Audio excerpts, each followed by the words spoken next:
Call is now being recorded. This is Global Tel-Link. You have a prepaid call from David Lopez. an inmate at the Centinela State Prison, Centinela, California. This call and your telephone number will be monitored and recorded. You have a prepaid call. You will not be charged for this call. To accept this call, say or dial 5 now. Thank you for using Global Tel-Link. Hello. Hello, James. Hey, David. How's it going? Hey, what's up, James? Nothing Going much, good, just right man. here. Going good, hanging in there. All right, right. all right. So I'll go ahead and let you take the mic because I everybody's eager, listen to that third part of your journey. Yeah. All right, man. It's crazy because yeah, I've been thinking of it. It opened up a lot of stuff, man, that I've been suppressing for a long time, and I'm thinking about that, and it's not a bad thing.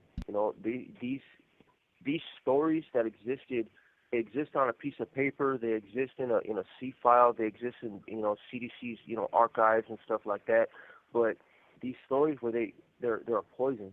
It's something that I take with me. Like I say that when I leave a piece of me on each of these yards, when I leave a piece of me in a syringe or a meth pipe or something like that.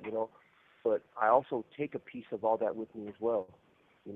Every single institution that I arrive to, a part of that stays with me all the time.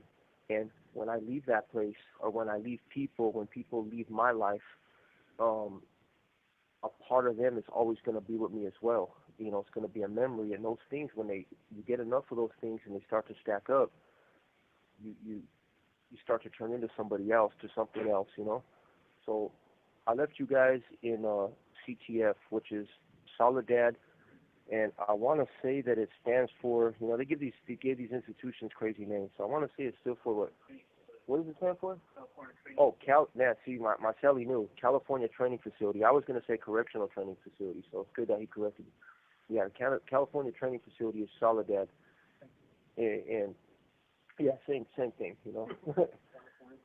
Yep, so, yeah, I arrived to Soledad in,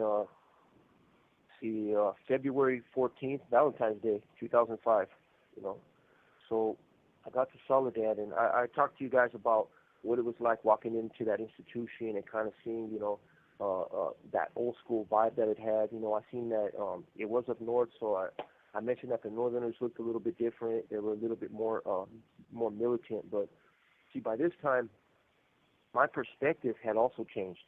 My perspective was I was more ingrained in prison culture. I had a little bit more like skill and like I mentioned before, Klecha schooling. So when I arrived to Soledad at R&R, and I left this out last time because I had never seen an R&R like this. Remember, I've seen like meat factories, these huge R&Rs where we have to get processed through like cattle, but Soledad had like a real like old school vibe to it, even in the R&R. The first thing I noticed when I went in there was I arrived with we call them paisas in here. The paisas are like they're Mexican citizens, and they have their own little car in here, like they stay together. So I arrived with a bus full of paisas, but I also arrived with a bus full of Northerners. So I was the only one that was affiliated with Southern California gangs at that time that was in R&R with this bus. There were some blacks in there, there was some whites and stuff, but as far as Hispanics goes, there was paisas, me, and some Northerners.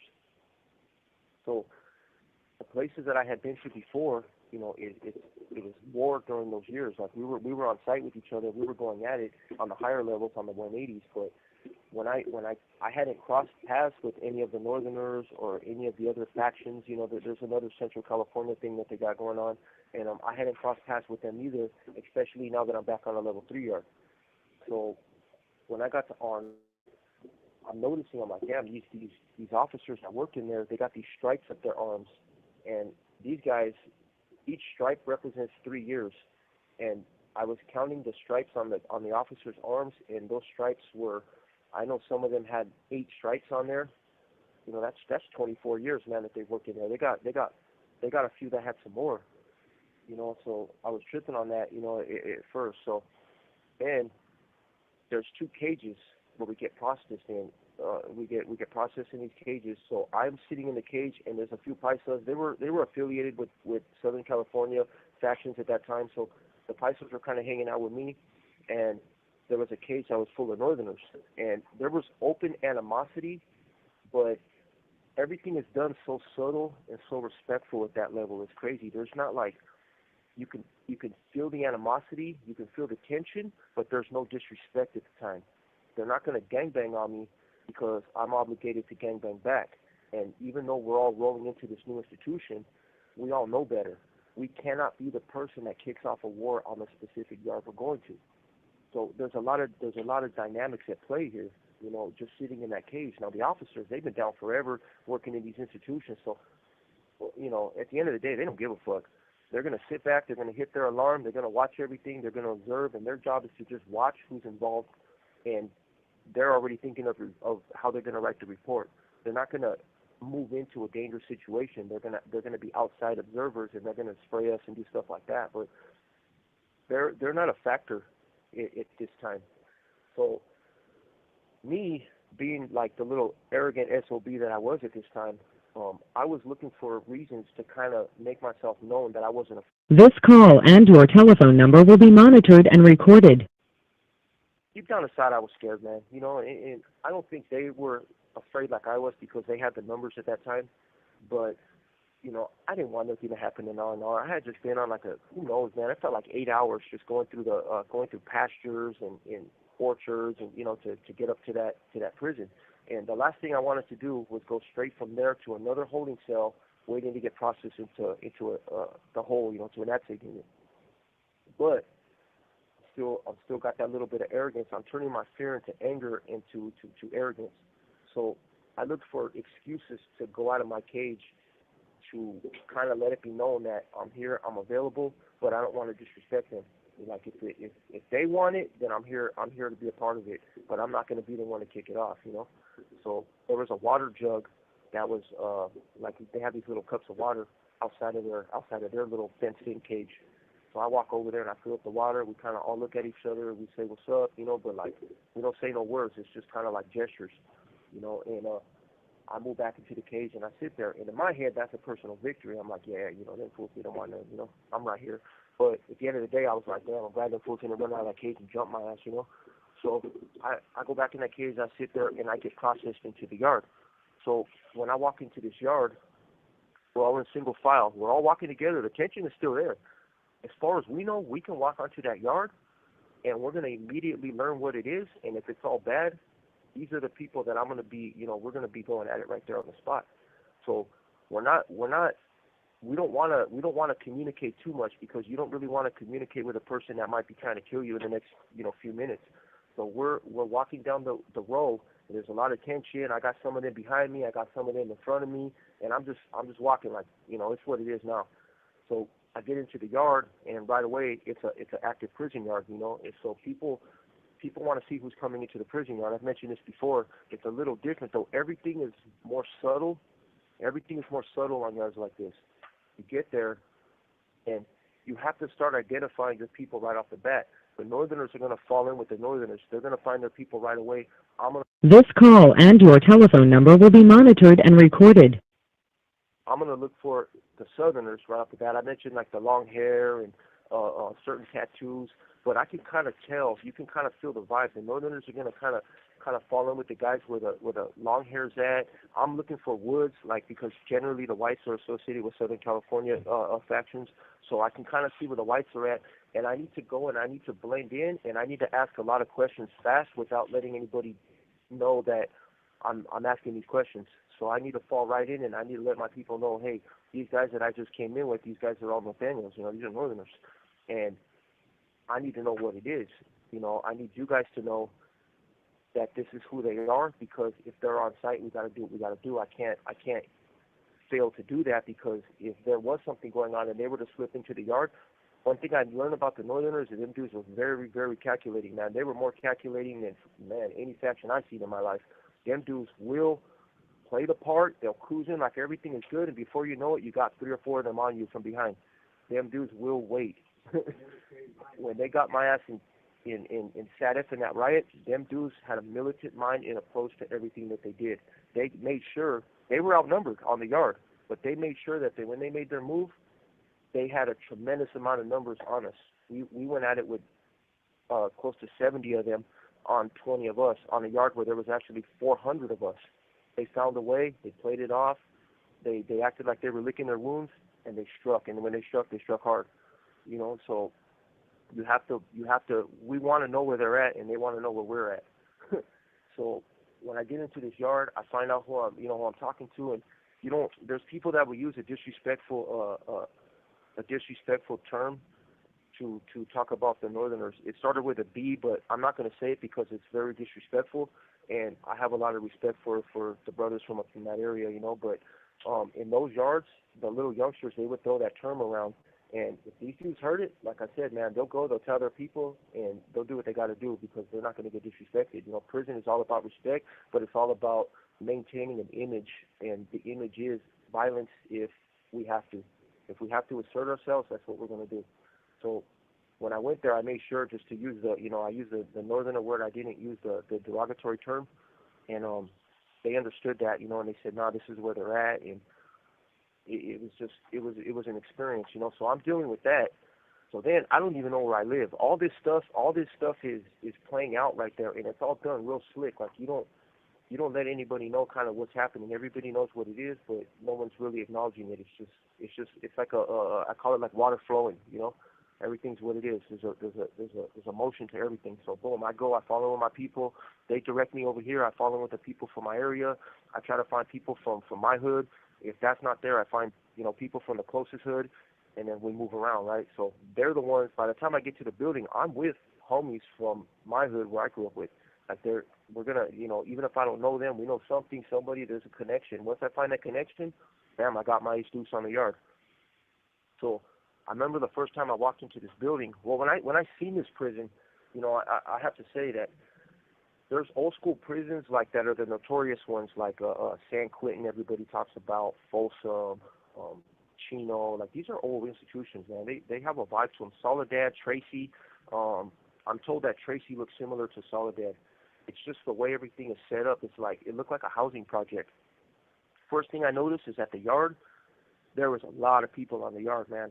There was hundreds, man. It was probably 700 people. That's what it looked like. It was just crowded, people everywhere. Everybody was walking laps, grouped up. Like there's a lot of stuff to kind of observe and to learn. And then you have to know where the invisible barriers are. You walk into a yard like that, there's invisible barriers. The Northerners they'll have some blacks, from that area that'll kind of hang out in one little spot, but they all have their own little area. You don't walk into those areas. You walk into those areas, it's like an act of war. They're gonna want to know what you're doing there. If it's an accident, but that's understandable. Like if you're a first termer and you're young and stuff like that, but everybody knows what it is. The southern factions, the whites, everybody has a spot. Everybody has a table. Every pull-up bar is marked. The phone areas are marked. You cannot, the restrooms, there's multiple restroom areas. You cannot use restrooms for different factions. You go over there, that's seen as a disrespect, and they're gonna roll up on you. So the Northerners at that time, they also keep points around the yard. They stay about 3 or 4 deep, and this is no secret. This is done in front of the custody and all that. So generally, there's points on their areas, but they try to find strategic places to put their people, so that way that there's always a quick response. The southern factions, we were always so deep that we just kind of were like, well, if something happens, we're all going to kick off. We'll probably be all right because we're deep, and that's what it is. But most of the southern factions were pretty much focused on money, drugs, and just kind of like just getting high and stuff like that. But these dudes were, the Northerners were different there. So I slide into my building, right? I don't even, by this time, I don't even know where to walk. You know what I'm saying? Like I'm looking at it like I'm thinking about playing hopscotch across these invisible. You have 60 seconds remaining. To try to get to my building. All right, so yeah, it's gonna cut us off, James. So I'll go ahead and give you a call back. Yeah, and when you call me back right now, I'll read off some of the comments that they're leaving for you. Okay, James. I'll be back. All right, perfect. All right, and I want to go ahead and give a big thank you to Iceman for dropping that 10-piece I guess I'm thinking it's a super chat. I'm not too familiar exactly what it's called, but anyhow, I greatly appreciate it. And as soon as he calls back right now, I'll go ahead and read off all these messages that you guys have been dropping in the chat. Definitely exciting. Uh, uh, uh, you know everything that's happening with the channel, and that you guys are enjoying it, and you guys are tuning in day after day. And like I was mentioning yesterday, I'm working on bringing a few other people on. Unfortunately, it's a slow process. I wish it was a little bit faster, but you got to be patient with these things.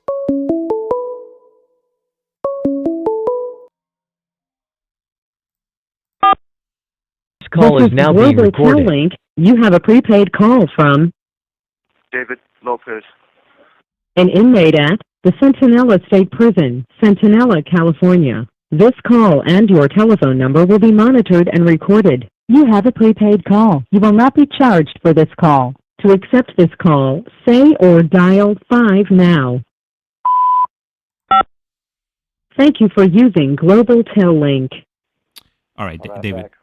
Thank you for calling Yep. back so quickly. Even before the stream started, we had a few people waiting for us already, or waiting for you mostly. That's cool. We had a Iceman, Yep. and first comment he put on here was, "Let's go. This should be interesting." Yeah. And That's cool, man. Shout out to Iceman. yeah, he's been supporting for quite some time, and he's always most of the streams and whatnot. Yeah. He's normally in here. And then let me Uh-huh. see, what do we No, have that's cool, next? man. And then we had LA analyst was giving us saludos. Okay, that's right. Saludos. And then Yep. also M Star Media is another strong supporter. She's in here day in and day out. Also Mad Max 408, and then Uh-huh. Bupak. He sent his saludos also. And let me see what else we have in Cool. here. Saludos. Yeah. And then Eliasman put something on here. He said that something you said yesterday made him look in his closet, and he Yeah. found some Pendleton Uh-huh. Stacey Adams, some khakis, and some brims uniform. Yep. So he still has it in there. He has his uniform, huh? It's still stashed in there somewhere. Yep. Oh, one of the callers had something stashed, like remember I was talking about the uniform that we wear. I had my Cortez, I had my I had my Frisco Benz, that tucked back in there, but yeah, man. Yep, nah.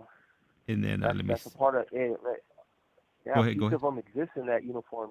Yeah, a piece of when they change their lives and they get their life on track, man. And I try to tell people that person, it's not chained up at the bottom of some lake somewhere. You have to learn to you have to learn to coexist with that, what you become at that point. And once you do that, you can start learning how to get some positive reinforcement and work on those defects. But that a part of him will always be inside of that in those Stacey Adams shoes.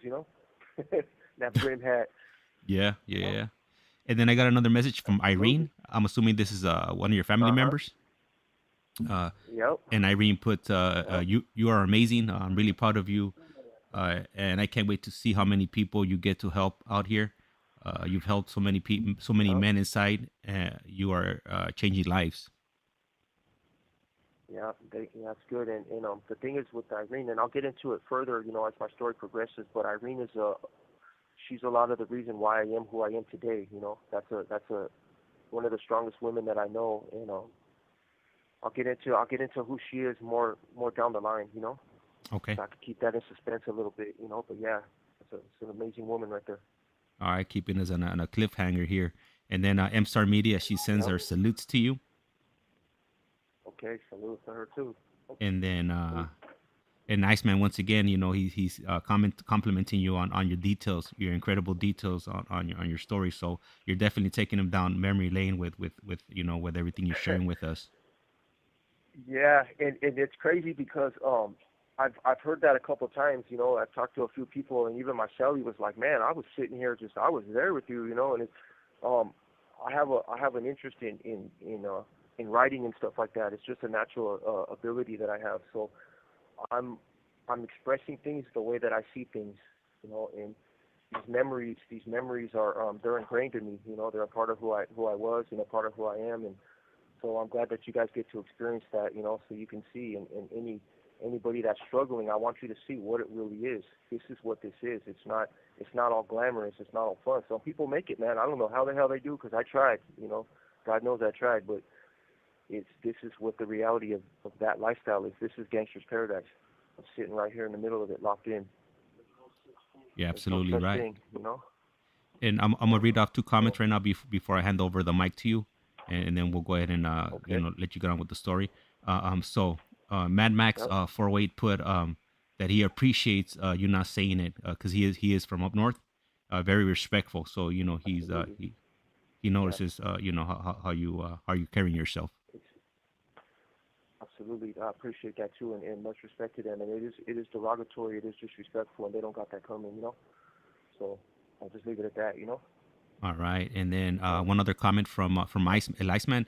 He puts the Northerners uh, were founded in the late '60s by a few guys that were Vietnam veterans, thus militant behavior and uh-huh. protocol.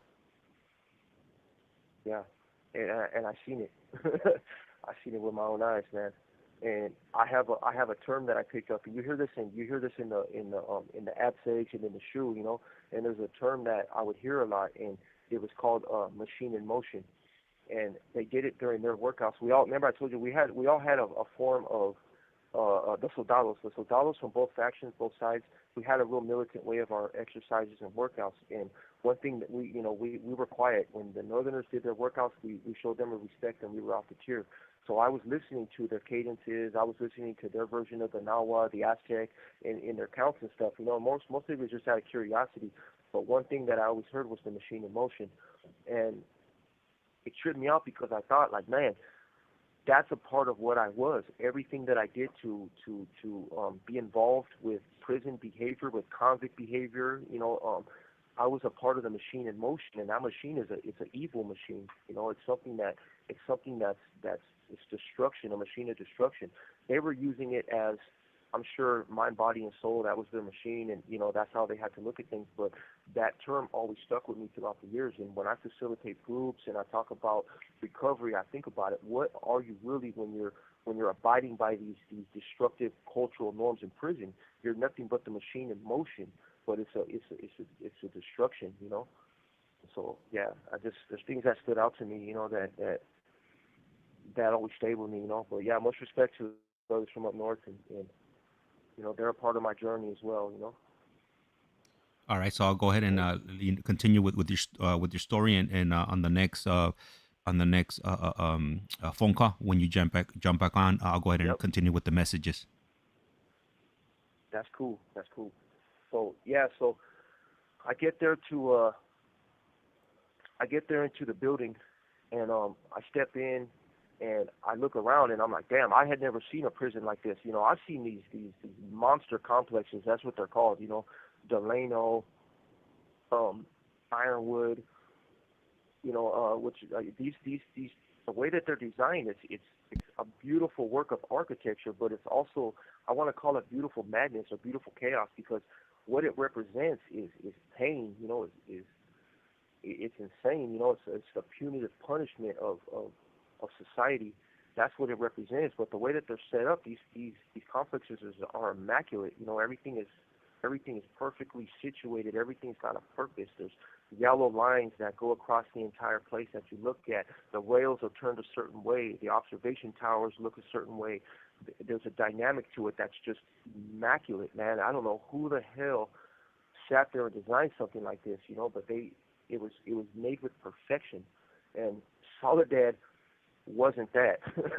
it had some symmetry to it. It looked like an old school. This call and your telephone number will be monitored and recorded.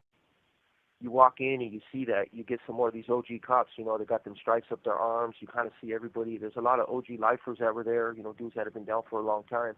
And my homies were kind of directing me to, like, kind of go this way, and I stayed with the youngsters that were the calapalos, like the troublemakers. I stayed with them. We all knew who each other were. We all had that look. We just had a vibe about us. So I stayed with the younger homies that were from my area, and they guided me to where I had to go. So I get to my cell, and I got an OG in there. He's looking at me like, fuck, like nobody really wants to get a celly sprung on them, especially from R&R. That's one of the things that we still dread in here today. You don't know who the fuck's gonna come through that door. So I go to the cell, they open the door, and the dude's looking at me, and he's like, first thing he asked me, hey, you got your paperwork, right? And I'm looking at him like, this motherfucker, like, it's a respectful thing to get my stuff down and pull out my paperwork and be like, oh, this is what it is. It's kind of like an unspoken thing, but that's the first time where somebody just straight up was like, hey, let me see your paperwork. So I was like, in my head, I thought, all right, I'm going to show this motherfucker my paperwork, you know what I mean? So I pulled out my lockup order because I had just came from the hole in Delano for conspiracy to commit murder, ordering an attempted murder, and prison gang association.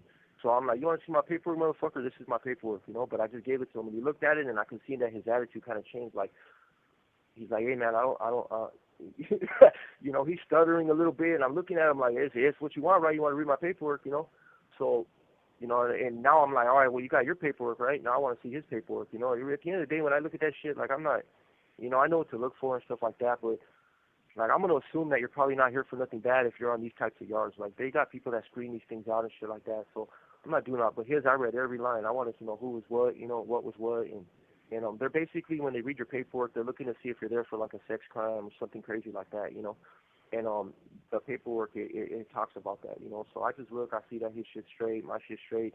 And now I got the shot caller. He comes up to me and he's like, yeah, what's up? Did you got his paperwork ready and stuff like that. So he sees it and I see the same thing, And I just told him, look, man, I'm not here to cause no problems. I'm just going to pass through. I'm paroling.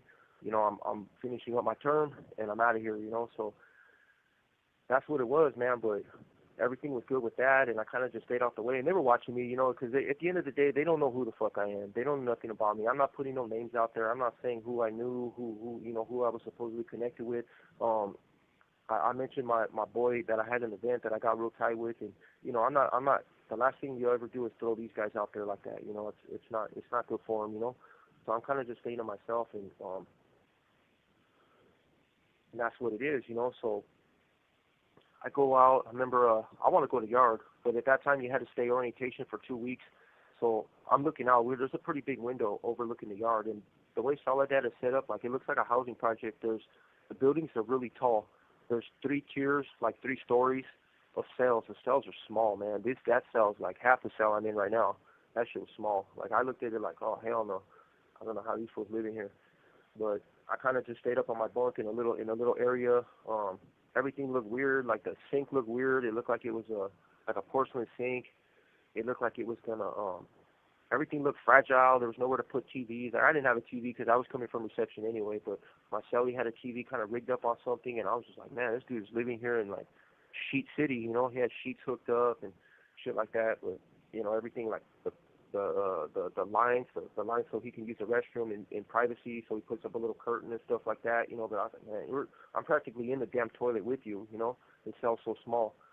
But so I kind of just sat by the window a lot for 2 weeks and watched the yard, and it seemed like it was peaceful. There was a lot of shit going on. I told you that I seen that dude run across the yard, and the cops chased him like it was like South Central Los Angeles, and they tackled him down and took him away, and it was just that shit tripped me out because I had never seen that in prison, So I remember I go out to the yard, and right away they're telling me, hey, don't go to this part of the bench. Right away the invisible barriers, man. There was more, shit that I didn't even see. And so, like, this side is all the Northerners. It was crazy because there was about 5 guys on there, and they were sitting there, and I was like, well, why are they sitting there? They're like, well, that's where they keep them when they don't clear their paperwork yet. They got to sit there. They could come out to yard, but they just got to sit at that bench right there. And I was just looking at these dudes like, damn, that's fucked up.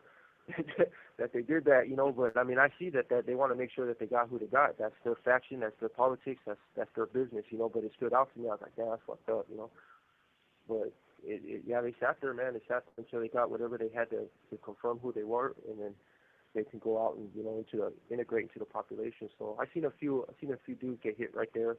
The messed up part is they had the phones on the yard, so there was about 18 phone booths on the yard, so we had to stand in line. We had to stand in line for 15-minute intervals, and then we could fill up the phones. And in front of the phones, that's where, like, we call them weight piles because the weights used to be right there, but it's mostly like get bars and pull-up bars and stuff now. But that was like blood alley right there. I seen a few guys get got, including one of the guys that I rolled up with. He was a white guy. I seen 3 or 4 of his dudes jump on him from behind and they stabbed him. And I was like, damn, you never know who you're around. One person that you're with on the bus, and I was chopping it up cool with him. We had an interest in some of the same music and stuff like that. And next thing you know, he's got 3 or 4 of his own people running steel through him, And so he's no more. I mean, he didn't die, You have 60 seconds remaining.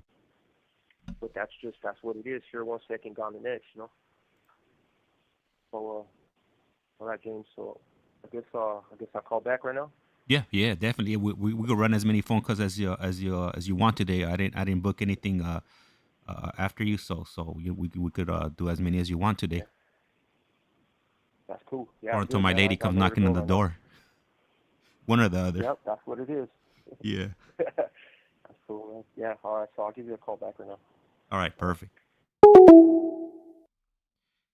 So right now, currently, I still haven't made any contacts yet at any other prison. So right now, currently, we're still strictly dealing with people that are at Centinela. I'm working on bringing some other people from some other places within the state of California, but nothing's materialized yet.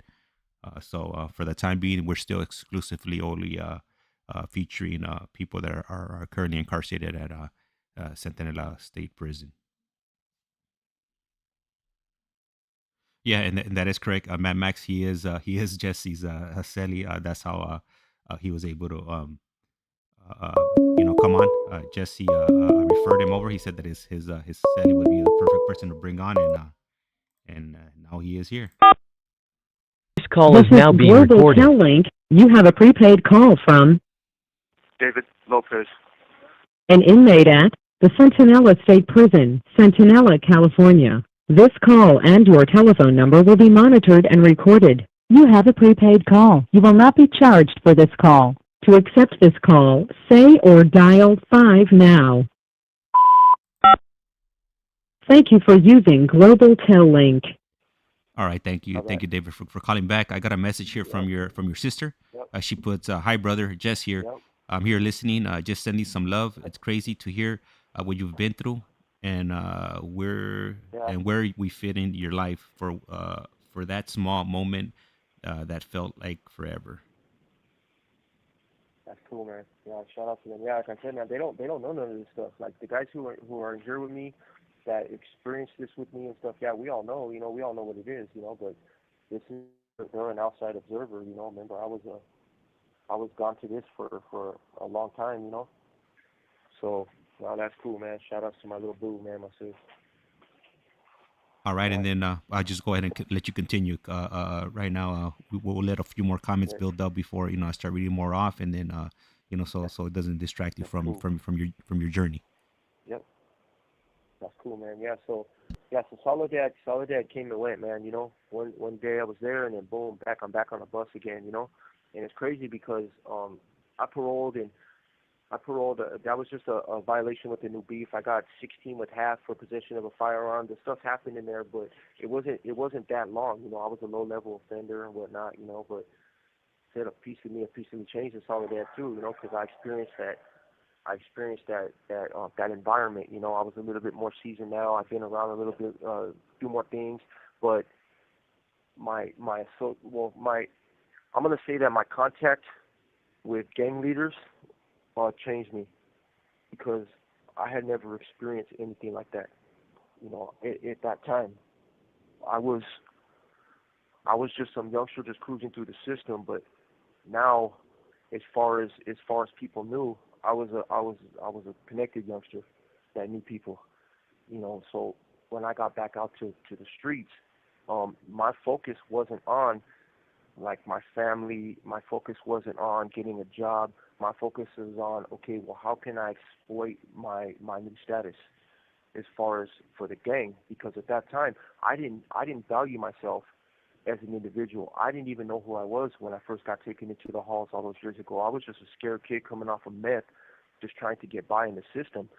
I didn't know, I was a wannabe gang member. I was jumped into a gang and all that, but I wasn't with all that. Like, I wasn't with that murder stuff at that time. I wasn't with, I had guns and stuff like that, but I wasn't with trying to shoot them. I was just more, it was an image. It was an image that I was portraying because that's what I knew. That's what I saw. That's what I seen around my neighborhood. That's what I seen around, the people my so-called friends, and that's what I saw in the media. I'm seeing the rappers and stuff like that. So I'm behaving just like them because that's how I learned to be a gangster. So when I'm in the system now, my value was tied into that.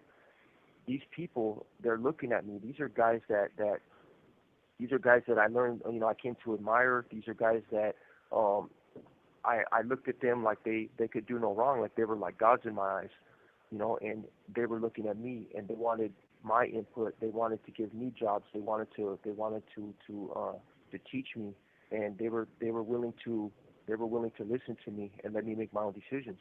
So that shot my self-esteem, through the roof, and I didn't even really know what self-esteem was until that time. Once I felt it from them, I was like, damn, so my value started to get tied into the game, and I didn't realize at the time that what I was trying to become, I had already become, and I had already surpassed anybody that I knew. All these gangbangers on the streets, and This call and your telephone number will be monitored and recorded.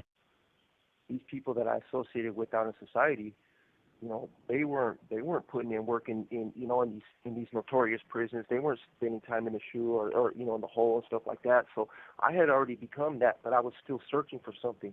I didn't see a light at the end of that tunnel. It was just always more and more and more. What can I get? What can I acquire? And so I got out of Soledad, and I didn't learn shit. I started running into people that were also connected, and I was trying to get some stuff going on with them. And I'm looking at my chronological history right here. So I got out of Soledad in April 2005, and during that time, I had run into some people, and we got the bright idea that we could take the stuff that we were doing to another level. So we ended up in Mexico. So Mexico didn't go well for me. Yeah, it didn't go well for me. So I crossed the border, and I'm in Mexicali now over here, which is for people that don't know, that's a border city that borders like the Imperial Valley and stuff like that, Calexico. So Mexicali is like that's one of the hubs for a lot of drug trafficking, and stuff like that. So I went over there to do some things, that I won't really get too much into. But long story short is that I ended up arrested by the federal police for possession of 2 firearms. So the federal police over there, they had an organization called the AFI, which stood for the Agencia de Federal Investigación, which is the Agency of Federal Investigation, which is I guess it's the equivalent of their FBI or their federal police over there. So yeah, I'm in their custody now, and I didn't really trip on it too much. I was like, I'm just gonna probably have to do some time. Like I busted with a gun. I've been busted with a gun in the U.S. It's not like I didn't really trip on it like it was that big a deal. But I got turned over to the federal police because me and my co-defendant, which was actually somebody that I had been in the system with since I was young. That was like me and him were like brothers. So when we got taken, we got taken to the federal police because we had brought guns into Mexico. So I didn't realize it at the time, but yeah, I crossed an international line with a firearm into Mexico, not from Mexico to the United States. So yeah, I violated their federal laws. So that turned into a big old shit. And I don't speak the best Spanish. Like I know Spanglish, I know the Cholo Spanish, I know the stuff in the system and all that stuff. But I'm in Mexico, and these dudes are asking me a million questions, and I don't know what the fuck they're talking about, And I can answer some of it, like I can follow it when they talk slow and stuff like that. But I don't know what the fuck they're talking about. I'm hearing about Adamas. I'm hearing about, just different things, right? So they asked me for my information. I give them my information because at that time I didn't really give a fuck. I'm like, worst case scenario, they're going to see who I am. They're going to send me back to the U.S. I'll do some time over there. And I got that. U.S. prisons, California prisons, that's me right there. I'm not tripping. So I give them my social security number. I learned in my reports that, okay, this was on April 2nd, 2005, I got paroled. So this was in July 22nd, according to my chronological history. So that's just 3 months later. I'm in Mexican custody now. So I give them my social security. They run my name. They have a liaison with the Border Patrol. The Border Patrol flags me as a parolee. the parole office called Sacramento, which is that's like their headquarters for California parole, for CDCR, and they direct them to my parole officer in the region he was responsible for me in that region. So that guy says, well, this dude is this, this, and this, and he's mentioning prison gang affiliation. And I don't know all this is happening. I'm just sitting there like, this ain't gonna be shit. This is Mexico. This is the land of the lawless. Whatever happens, I'll probably just buy my way out of this. So I knew something took a turn when they walked up and they started lifting my shirt. Like they were fucking my homie up, man. Because he was the one driving. The guns were found in his truck, so they were fucking him up. I felt bad for him. I was like, damn, for getting it. So I was just kind of like, damn, he'll be all right. But that's I'm hearing some sounds coming out that room. So now I'm noticing that they're looking at me in my direction. I guess they got whatever call, whatever confirmation, so they're looking at me, and they walk over to me, and they stand me up, and I start hearing them mentioning the name of a prison gang. And I'm tripping out because I'm like, damn, that's not good. Like, I don't speak the best Spanish, but I know what that means. And I'm thinking like, why would they be saying this, And then they start looking at my tattoos. They start looking at my shirt, and they're seeing some of the things that they were thinking that they would see, and because I have a lot of tattoos by now, and they're seeing some tattoos, and they're looking at like they got somebody, So I don't know what all this means. I'm like, worst case scenario, they snatch us up in prison all the time, and it ain't gonna be too much, but they take me and they're like, all right, so they're gonna take us to another institution, another place. I'm thinking I'm gonna go to another substation. I'm gonna go to the jail and whatnot. But This call and your telephone number will be monitored and recorded. they take me to some place called federal homicide, and they're associating my suspected involvement with the prison organization over here with homicides, So they want to know what I'm doing there. They want to know what I'm doing there with these guns, and they want to know, they're going to get those answers out of me, So them dudes, they start working on me, man. I know that they blindfolded me. They started, they fucked me up pretty good, man, for a minute, And I'm asking for the consulate. I want to talk to the U.S. embassy, and it turned into a big old thing, man. So they end up fucking me up pretty good. They're not getting the answers that they want because I don't got nothing to tell them. You know what I'm saying? Like what I'm doing in Mexico, I sure as hell ain't gonna tell them that. Shit that they're asking me, I don't speak Spanish anyway. So they're on me pretty good, man. And it turned into a big old thing where I ended up to where I couldn't talk. I had a lot of marks and shit. It was bad. So I'm thinking it's gonna continue. They take me out of the room. They sit me there for a while. I'm all fucked up and. Next thing you know, I'm on to the next place. So they take me to a jail over there, and I go there. I walk into this place, and this isn't what I'm used to. I'm walking in there. They're asking me questions, and they're just being like they're pretty straight. They're pretty straightforward about the shit they're asking. They're pretty they don't give a fuck. They're just like, look, this is what we're asking you. Give us the answers. And they're just gonna try to push us off into this place. So, man, you think walking into Soledad or one of these other institutions was crazy? I'm gonna tell you, man. The first time I walked into that fucking tank, that was something else, man. I had never experienced nothing like that. That was like third world country kind of shit, like this tank.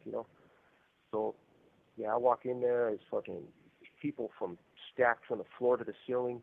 There's so many beds in there. There's people all over the floor. There's people that look just shot the fuck out, man. They were dirty, and it was just crowded. I'm looking for gang members. I need to see some gang members, but the gang members, there's some gangsters there. This is a federal holding, but they're not looking like I'm looking for them bald heads. I'm looking for them northern haircuts. I'm looking for anything. I don't see shit. I see paisas. I see I just see desperation and poverty. And I see just hopelessness, in everybody's face, and that's not what I'm used to. I'm looking for anger. I'm looking for that gangster look, and I don't see it. And I don't realize that they're kind of pushing me to a back part of the tank. As we came in, they're pushing me back, and I'm kind of going in like a flow, and they're kind of directing us, me and my homie, they're directing us to a bathroom. So, so I go in there because, like I said, man, I'm already like, it's what it is at this time. So I go in there and there's a dude that speaks English, but he was actually a Southern California gang member that was deported, and he was doing some federal crimes over there, like crossing people and stuff like that. So that's why he was there. So he sees us. I seen that look in him, the one I was looking for, you know. But he, man, it was under a gang of dirt, you know. But it was there, you know. I could tell he was one of ours. So I'm talking to him, and he's giving me the spiel. He just told me basically, look, man, they don't give a fuck for him, but they mentioned a Southern California gang. They said, look, they're gonna look at all your tattoos. You're not from this gang, are you? And I told them no. And they said, if you're from this gang, they're gonna kill you. And I was like, what the fuck, you know? So yeah, they looked at my tattoos, and they see, no, he's not from there. And I don't know what they did to these prices, but them dudes, man, I feel bad for anybody that goes into those jails from that gang, you know. So we started going. We got comfortable. They found out that we had a little bit of money and stuff like that. So I don't realize it at the time, but the U.S. Embassy, the consulate, was involved with my situation, and they had actually come to see me. They had come to see me like a few days later, you know, and I had a good conversation with them, and they ended up contacting my family. So that's how my family knew that I was down there. I wasn't gonna say shit. I was like, you know what? I put my mom through a lot, put my family through a lot. I'm gonna just ride this out and let them figure it out down the line, you know. But that was my selfish thinking, you know. So, You have 60 seconds remaining. all right, James, you want me to you want me to call back? You want to call back Absolutely. right now? Yeah. Yeah, this was a turn from Mexico. But Man, that's one of my worst fears right there. I never want to get locked up in a third world country, man. It's all bad. uh, well, yeah, I went through it, man. So yeah, I'll call back. All Call right, back all right right. now. Yeah. Yeah, man. I be sometimes I seen that show Locked Up Abroad, and being locked up in those countries is nothing like being locked up in the U.S. So, man, I didn't see that one coming. This is definitely a nail biter here. I don't think any of our other guests that has been on here has or never mentioned, being locked up in Mexico. So, mind you, I do know a few people that have been locked up in Mexico, and stories I was told it was nothing nice and nothing like you're used to in the U.S. So definitely a nail biter. And right now, when he calls back, I'll go ahead and mention to him that it was you, Jessica, that left that message for him, that it wasn't Vanessa, just to go ahead and get clarification on that.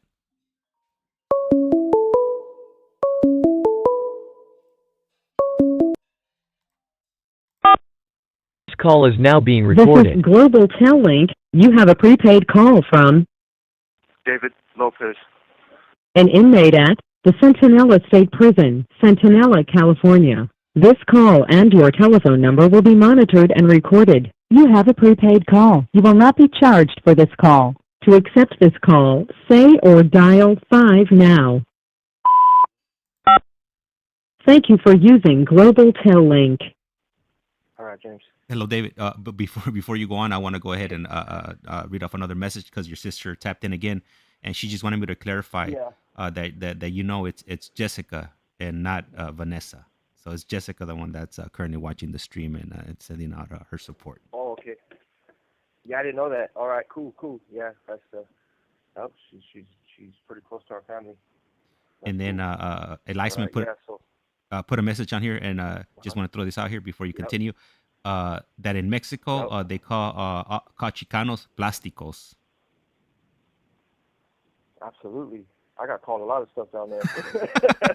I got called Pocho, Plástico. I just got called Wedo down there. They called me just straight up white boy, and I was tripping out on that. You know, I was like, damn. All Yeah, they right, were like, I'm gonna go ahead yeah, and let you get on with it. yep. And so, yeah, like I said, with these scenarios, like if somebody wants me to go a little further about about what things are like, I don't mind. Like it's a memory. I'm not gonna forget it. So I mean, I was curious about that. When I was over there, I was looking at everything like, damn, this is pretty jacked up. And I had it all right though because I knew how to navigate. I knew how to navigate. I had my homie with me, and yeah, it was okay. It wasn't that bad. That dude that was from that was involved with the with my side of things in Southern California that was in there. He looked out for us, man. He showed us a lot of love down there, and he made sure that I was able to navigate around certain people, and he told me who was who. But Yeah, that place is like I don't know if our listeners have heard of Dante's Inferno, but that's man, that's what that place was like, man. It was just misery everywhere, and I remember that I wasn't that hungry, Coming, I was always on meth at this time, but coming in there off of meth, I mean, I was not hungry, man. I was like, man, I have bigger problems. Like I was thinking, damn, when I seen the way they were living in there, I was like, fuck this, man. This is gonna suck doing this time down here. So when I was trying to get like transferred to a federal holding in the United States or do something like that, right? So anyway, this is the first time that I really knew that my family and my mom knew about this. So I ended up going to court one day and pull up to court and I'm in this like, man, it was just like a hot box, man. This transportation van, and they take us there, and one side of the one I look up and I see the court, the judge on one side, and I got an attorney, and then I look to the left, and I'm like, damn, I see my mom right there. I seen her and my little brother, and they were the last people I thought I was gonna see. I was like, I was expecting like a bad letter or something like that. I didn't see. She was down there. She had her checkbook with her. And I knew, I was like, damn, I didn't even see that checkbook. Like she came and got that motherfucker from Mexico. And she was gonna come up with some money to get me out of there. She just had that look like, you fucked up. You fucked up, but I'm gonna find a way to get you out of this. You're out of your league. And my mom had a history of living in Mexico before, so she just gave me that look, man. And I had never seen it where she was just like, look, we're gonna take care of all this bullshit you caused later, but I got to get you the fuck out. So yeah, she ended up doing a negotiation, and money came out, and that's just how Mexico is, man. And they can't just put a parole hold. Like if I got arrested in the United States at that time, I'm not saying now. I don't know how it works now, but this is 2005. You can't just say, oh, parole suspended, put a parole hold, transfer to state prison. It don't work like that because it's another country. So that was in the process where they were trying to do whatever they had to do. But mom came out with the checkbook. My co-defendant, my homie, his mom came out with some money, and they worked it out, and they made it to where they changed things to where the guns didn't come from the United States. The guns came from Mexico. That took the federal aspect out of it, and they allowed us to bail out. So I bailed out, man.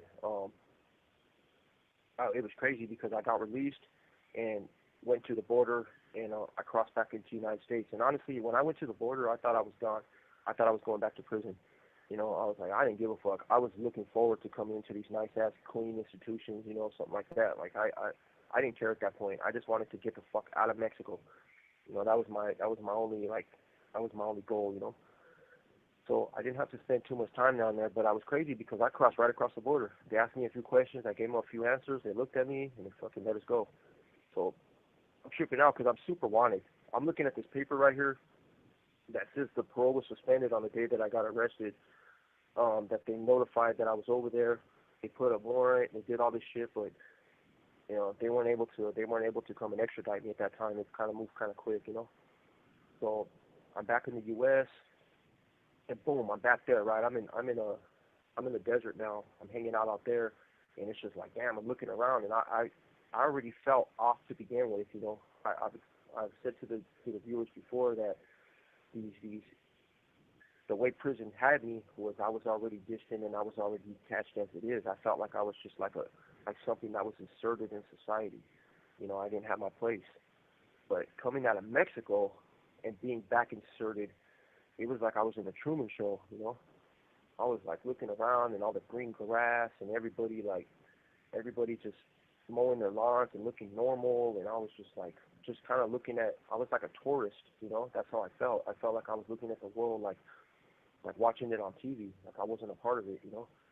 And I looked around and I was like, man. So I hung out for a little bit right there, and I ended up I had an opportunity, and I ended up taking off to Vegas. I go to Vegas out there, and I'm just like, whatever happens, I'm gonna just stay in Vegas, and I'm just gonna, I brought some dope with me, and I was figuring that, what, I'm just gonna curb serve. I'm gonna get my hustle on, and my mom was already like, she wasn't surprised. I know she was surprised, but she wasn't really surprised. I had been doing shit like this, for a long time already. So she was just like, man, if that's where you're gonna be, then it's what it is. So I took off to Vegas, and I was out there just hustling and just doing what I had to do on the streets of Vegas. And I had an active warrant for me, and This call and your telephone number will be monitored and recorded. they had information that I was out in Vegas, and they had my parole officer told me later that they had flyers out there, and they were like canvassing the streets in Vegas, and they wanted my ass, So it didn't take long. On August 2nd, 2005, I was arrested in Nevada and taken to the Clark Detention Center. So I've been on like kind of a roller coaster at this time, because this is California prisons. Now I just went to Mexican prison, and now I'm in Clark County Detention Center, and I'm in a high security unit because I was there on a fugitive hold, and I'm just like, damn. I'm just looking around, I'm still by this time I feel like an outside observer to even this place, The politics are different. There wasn't like there was dudes that were from LA and from there was Northerners there and stuff like that, but it wasn't like it was just a different. You could tell the whole vibe was different. That the blacks, they pretty much had everything on lock right there. So I chilled there for 30 days, and then CDCR came to pick me up, and I got extradited back to California. So yeah, I was received in CIM, which is Chino. I was received there on August 12th. That's what I see, yeah. Guess I wasn't there that long. I thought it was 30 days, but I'm looking at this paper right here. I was only there probably like 10 days, 2 weeks or something. Yeah, so they came to pick me up. I'm back in Chino. And when I got to Chino, I was a little bit more emboldened. I had been there before, so I kind of knew how things went. I went through the processing and R&R, but I was a full-blown knucklehead by this time. I had survived Mexican jail. I had survived Nevada. I had survived, these other prisons, Soledad and all that. So I'm seasoned at this time. Now when I'm taking my ID picture, I'm not looking all sad. I'm like mad dogging the camera. I became one of them idiots. I'm bald now. So I get to Chino, and I got involved with the political stuff there right off the bat. So I was left in charge.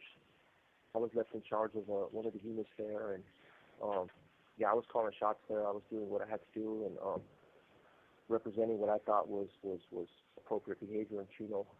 And people started to know who I was. I was running into people from other institutions.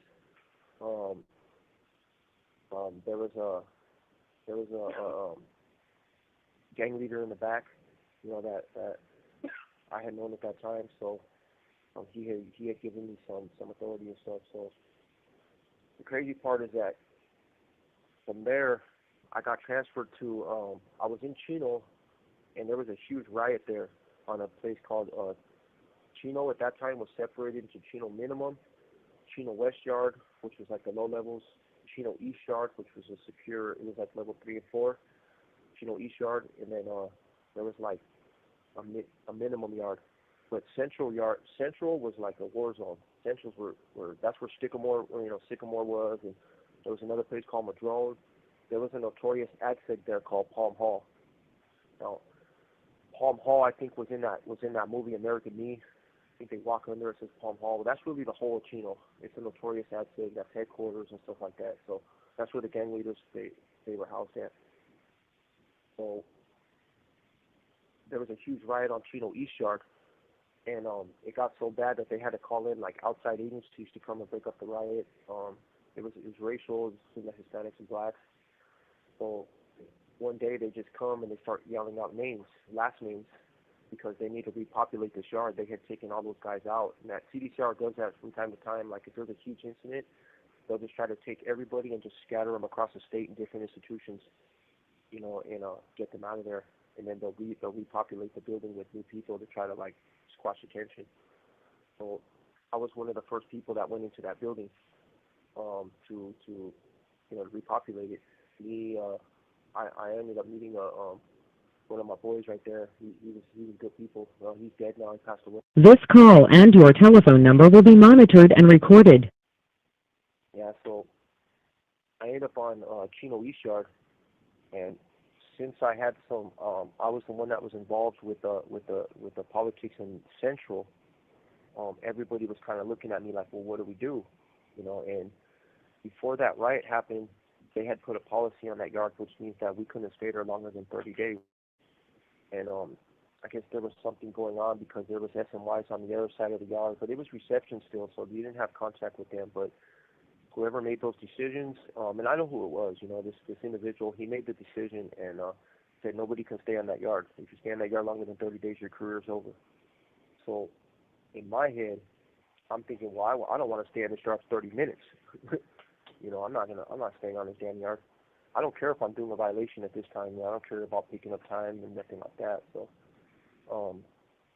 I ended up talking to the fellas there, and we said, look, we got to get word, and we got to try to get to the hole. We get, to see if we can. The circumstances have changed and whatnot. So our avenues of communication broke down. So everybody's asking, well, what do we do? So I was like, well, we got to do I don't know about you guys, but I'm going to cell extract, and we're going to have to, they're going to have to remove me, and we're just going to have to cause a big thing like that, So for the listeners that don't know what a cell extraction is, you have to get counted. We get counted like 4 or 5 times a day right here. So if you cover your window with something to obstruct the view, like we use towels, we use sheets, we use toilet paper, we use whatever we can. But if you cover your cell door and they can't physically see you, they can't say that you're safe. They don't know if your cell is safe, and then they can't confirm that you're even in the cell. So they have to get an extraction team to physically come in and extract you out of the cell.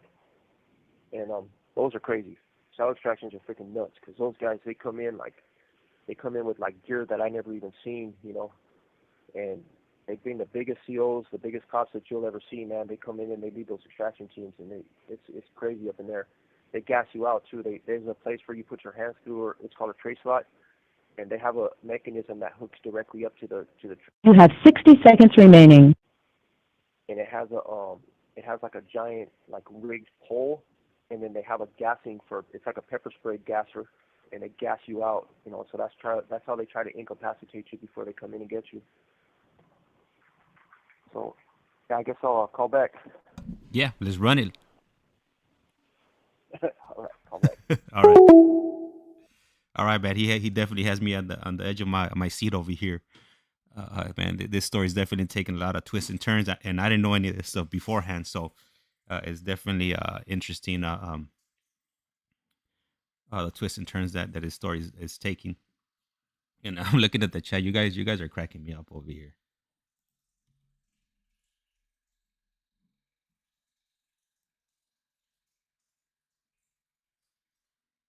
All right, he should be calling back shortly. It normally doesn't take him that long to call back. I'm just going over the messages to make sure I'm not I didn't miss anything here. So we'll go ahead and continue down his journey once he calls back, and there he is.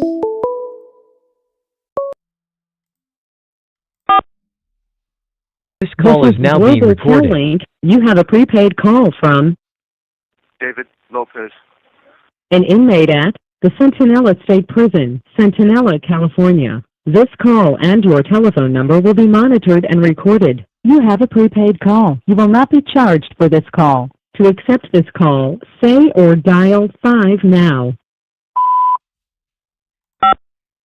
Thank you for using Global Tel Link. All right, before you start right now, so you mentioned Palm Hall, and Mad Max 408 put on the comments here that Palm Hall is legendary, and that it was in the movie American Me, and really notorious movie that came out in the 90s, and there was quite a few people that ended up losing their lives for that movie coming out. And one last comment, El Iceman puts, "Don't look at me, little puppet." Yep. Yep. That's from that damn movie. Yep. That's funny. Yep. It's crazy because down the line I became a Palm Hall baby. I lived in Palm Hall, but it all started from this time. This is when it all started, man. My journey. We went through Palm Hall and stuff, but So anyway, yeah, that's funny, man. I made me laugh right now. So this, yeah, that's why I'm real careful not to like. I don't want to say nothing about no names or no nothing like that. You know, I try to just be the people that know, you know, and stuff like that. But that's the stuff behind it. That's not really important. The destruction that that lifestyle causes. That's what's important. That's what you know. I'm trying to emphasize.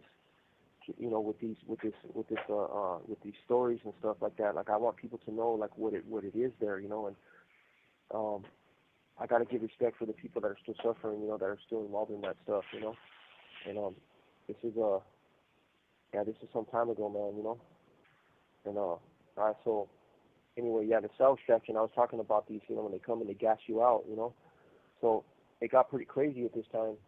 You know, it I suffered pretty bad for what I did next. You know, I'll tell you that, man. This wasn't like this was real bad. What happened after?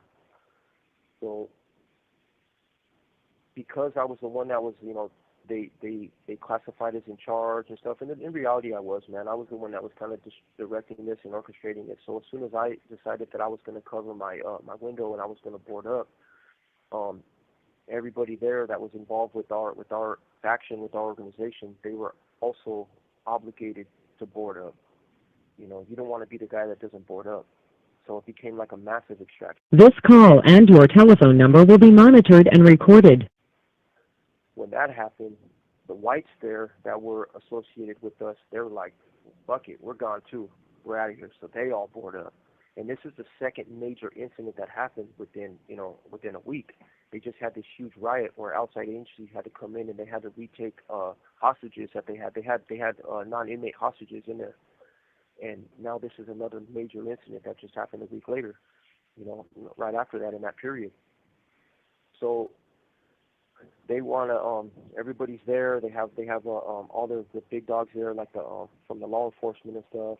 They have like the investigators are there, and they went right to me, man. They went right to my door quick. You know, I can hear them and they're saying my name and he's making comments, you know, that I can stop this, that it's my fault that this is happening, and I'm the one that's in charge there, and he's making a bunch of shit, and I'm just like, it's what it is, you know. By that time, everybody started flooding, so what they did is they clogged their toilets, and they started flooding with toilet water, flushing and flushing and flushing, so the water flooded out the whole tier, so it was just like a river running, man. The whole place was like a river.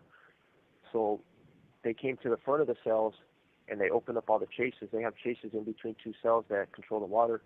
So they shut everybody's water off, so nobody's got water running no more. Then now the same voice that's kind of taunting me from the outside window is on the other side, and he's in the front of my cell now, and he's telling me that, you know, that I'm not man enough to talk to him and whatnot, that we can negotiate and all kinds of shit like that. So I take the thing off of my window and I tell him, "Well, pop me out. You want to talk? We'll talk. I'm not afraid of you guys." So my cellie was in there too. My cellie tried to get out. They opened the door and they let me out. And, you know, I'm surrounded by the officers, and my cellie didn't like that because if something would have happened to me, then he would have been found. They would have held him responsible. Like, well, why didn't you get the homies back? Why didn't you jump? You know, why?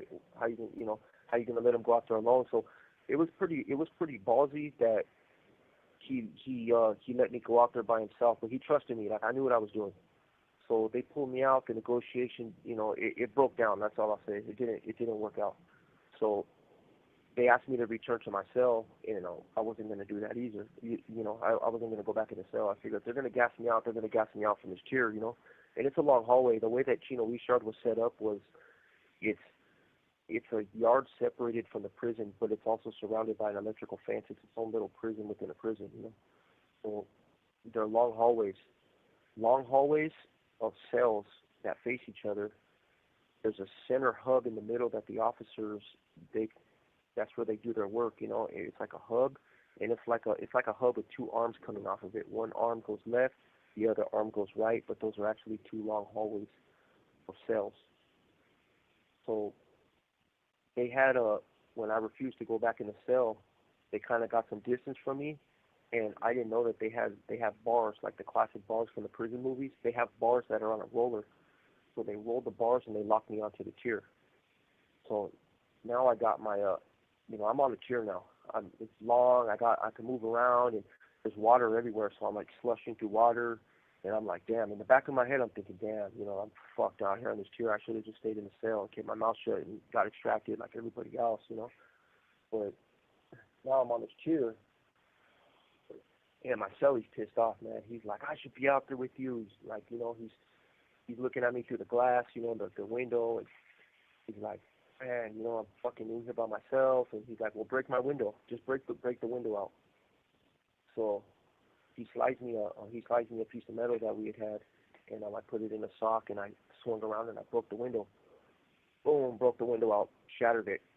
So this big motherfucker, like, he wasn't fitting out that window, but at least his head was out and like part of his arm. He felt like he was a part of it now. He's like hanging out. So now that some of our people, they're seeing that we're not, the situation has changed, so they're starting to take their stuff off the window. Like, what the fuck, like, what are you gonna do out there? I was like, well, I guess they're gonna have to come get me off the tier, And they're like, well, break my window. So everybody's like, break my window. So I'm like, fuck. So I take this sock and I smash out like 10 windows on a tier. I'm smashing them out all over the place, man. 10 windows smashed out. So these dudes are hanging out now the window, and now they're like, hey, we gotta go to the bathroom, turn our water on, because the chases, they were closed, but they weren't locked, and there was a couple that were still kind of ajar a little bit. And so I'm like, well, I went and I had never been in the chase, so I just went and I turned some lever, and boom, homeboy's toilet started working again. So now everybody's asking me, turn my water on, because they had to turn on each cell individually. So now I got all the chases on. I got all of them open. I wedged them open with that piece of metal I had. Got all the doors open, man. And the cops are looking at me, and they're talking shit, but I'm taunting them too, because at this point I'm like, it's what it is. So I'm talking shit to them. I'm like, you guys want this? You guys see where I'm at? I'm trying to get them to come onto the tier and get physical with me, because at the end of the day, I wanted this to end. I figured that it would be better if they came on this tier, fuck me up, rough me up, put me into the wall. But what I got coming from the extraction off the tier is something like, man, we're talking flash grenades. Who fucking knows, This isn't, they're going to bring a block, they're going to shoot my ass. There's all kinds of situations. So I'm trying to taunt them to get them on the tier, to get me off the tier physically, so they ain't having it. So I open up all the doors, I fucking turn on all the water, and next thing you know, here comes the fucking, here comes the river. The river's running down the tier. It's flooding out all crazy, right? So I got my attempted battery on staff for this particular situation, because when they got close to the gate and I thought they were going to kind of move on me, I picked up broken glass and I flung it at them. And they ran out of the way, but I wouldn't let them get too close. Every time they did, I would find gas, or glass to throw at them.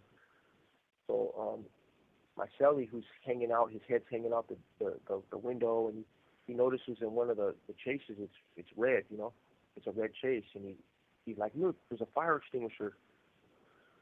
So I looked at it like, oh fuck yeah, So I ran and I picked up the fire extinguisher, and this is when I got my another attempted battery on staff, because I ran up to the gate and I told them, well, I got sprayed too now, motherfuckers, and I gassed them out. I gassed that whole building out with a fire extinguisher, flooded everything. That shit was, motherfuckers were running, and I was like Tony Montana, with this fire extinguisher, just letting this motherfucker go, And so, yeah, it just turned into like a crazy ass thing, and then I pulled a mattress out from one of the windows, man. I don't know how I got this mattress out, but I pulled it out from the window. So I must have looked crazy. I looked like a Ninja Turtle, with the mattress over my back, a fire extinguisher in my hand. And then I gave my celly the fire extinguisher, so he was giving me cover fire while I was going in and out of the chases to try to like not get shot by the blocks and shit like that, So yeah, it turned into a big thing, So they ended up getting me off the tier. They got me off the tier. They extracted the cells. It turned into a big old fucking mess, right? So I'm gone. At the end of the day, I'm thinking, well, I got off the yard. I did what I was supposed to do. My obligation to the gang were done, And I took I got roughed up pretty good, when I got taken off the tier, but it was what I expected. And so I end up in now I end up in the hole. They take me under the Palm Hall, like I think even in the movie Palm Hall above the door, it's the same way in Chino. All of the units, I'm back in Central. That's where Palm Hall's at. So they take me to Central, and I'm walking right under it, like just like the movie, man. I walk right into the sign. It says real big Palm Hall. They turn me left. They stop me at some gate right there. When I go into Palm Hall, there's some old motherfucker right there. He's been working there forever, and he's in a cage. And it looks like a ad-sig unit, you know. Like I go left, and I can see where the chairs are at for Palm Hall, and they put me in these stand-up cages. They strip me out. So I'm like, all right, you know, this is what it is. I'm gonna get housed in Palm Hall. Everything's good. So I'm standing there for a while in the cage in Palm Hall, and they come, like, you stand in those cages for a long time. Like, you don't just get processed into AdSig fast. Like, you're standing in that cage for hours. Like, you'll be in that cage. You're lucky to be out of that cage in 4 hours. That's how long you're standing there. Like, you're standing there for a while, and you're handcuffed the whole time. Sometimes they'll come and take the handcuffs off, but, you know, that's how I learned to jump my cuffs. You know, they cuff me with my hands behind my back. I'm like, yeah, fuck all this. I'm putting it in front of me, you know. And they get mad about that, but I'm like, I'm not putting them back, so you can just switch them yourself, or it's what it is, you know. Because at that time, you're already in so much trouble, it don't matter. So I'm standing in that cage for, you know, who knows how long, there for hours. And they turn me around, and they tell me, look, they cuff me up, and they're going to take me to my cell. So they take me out back again towards, you know, the housing unit of Palm Hall, but I'm tripping out because they turn me right, and I leave Palm Hall, and I go across the hall into another door that's it's called Cypress Hall.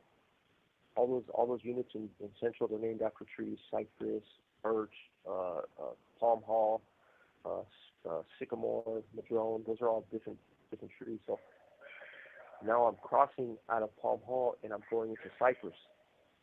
So I'm tripping out, like, all right, well, I guess I'm going to go to a overflow. I've been in overflows before, so I'm not tripping. But when they took me in there, they turned me right, like I'm going to see that same cage. This call and your telephone number will be monitored and recorded.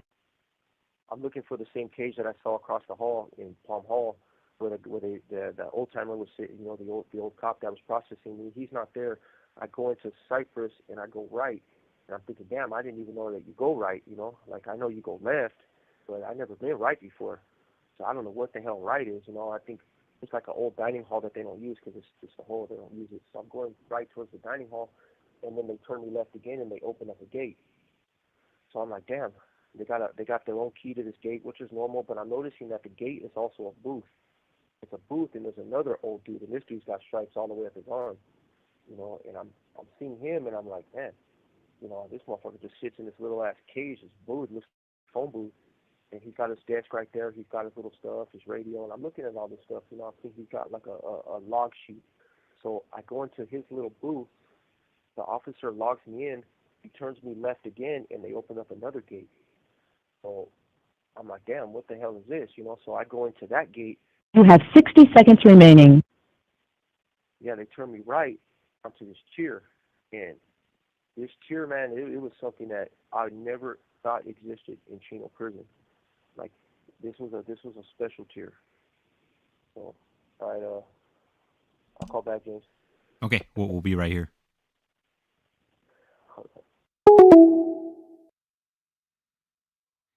That's rough. I'm sorry, Media. I'm reading your comments. Isn't there like some type of law where they need to you know, have running water on all the time? If they're I'm assuming that that's part of their is it included like part with your utilities and whatnot,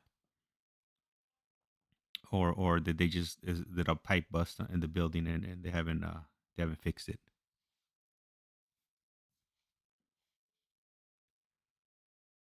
Yeah, of all the people that we've had on here so far, I don't think anybody else has had as many twists and turns as David has. So I definitely looking for him to call back right now, so we can go ahead and keep it going.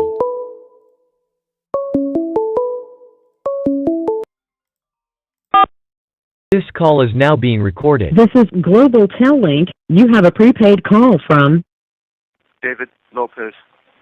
an inmate at the Centinela State Prison, Centinela, California. This call and your telephone number will be monitored and recorded. You have a prepaid call. You will not be charged for this call. To accept this call, say or dial 5 now.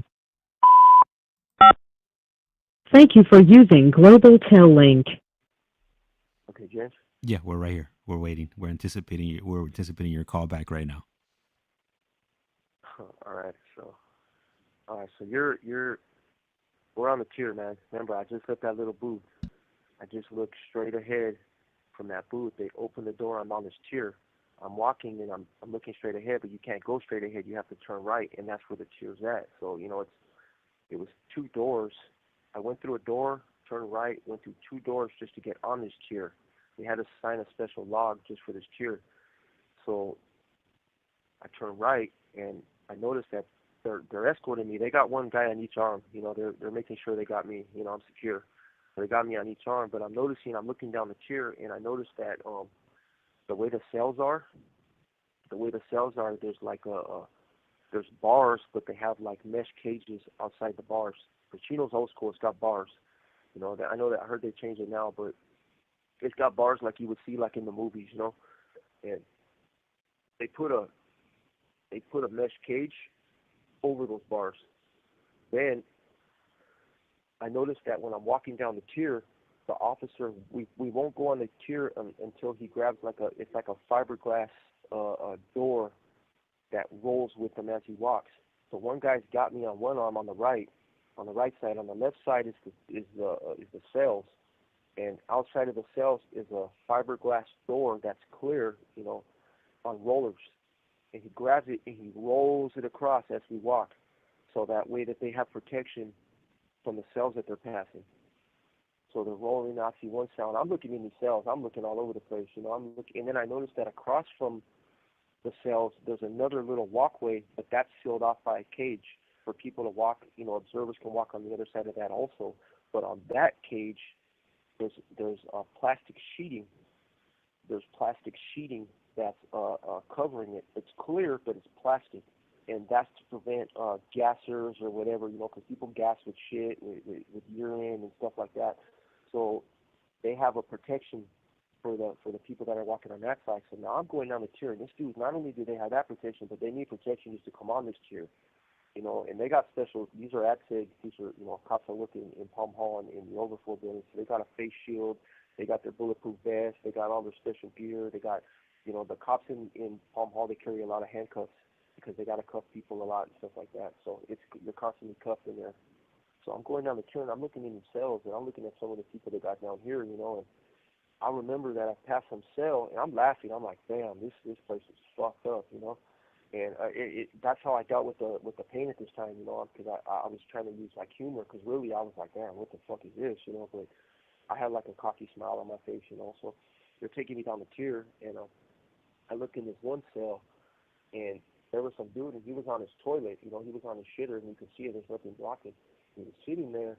And then he like jumped up. He had his pants down to his ankles, and he just jumped up, like didn't wipe or nothing. Like I don't know what he was doing, but he just got up, pulled his pants up, and he like kind of came at the bar, And I'm laughing, but his voice just sounded crazy. Like it sounded like everybody called him Popeye because he talked like Popeye, And he was just like laugh because I was laughing, Like when I seen him, I was laughing, and he was like laugh, like all crazy, I was like, damn, this motherfucker's insane, So the rest of the dudes kind of stay quiet, and I just go through. So I get to the end of this tier.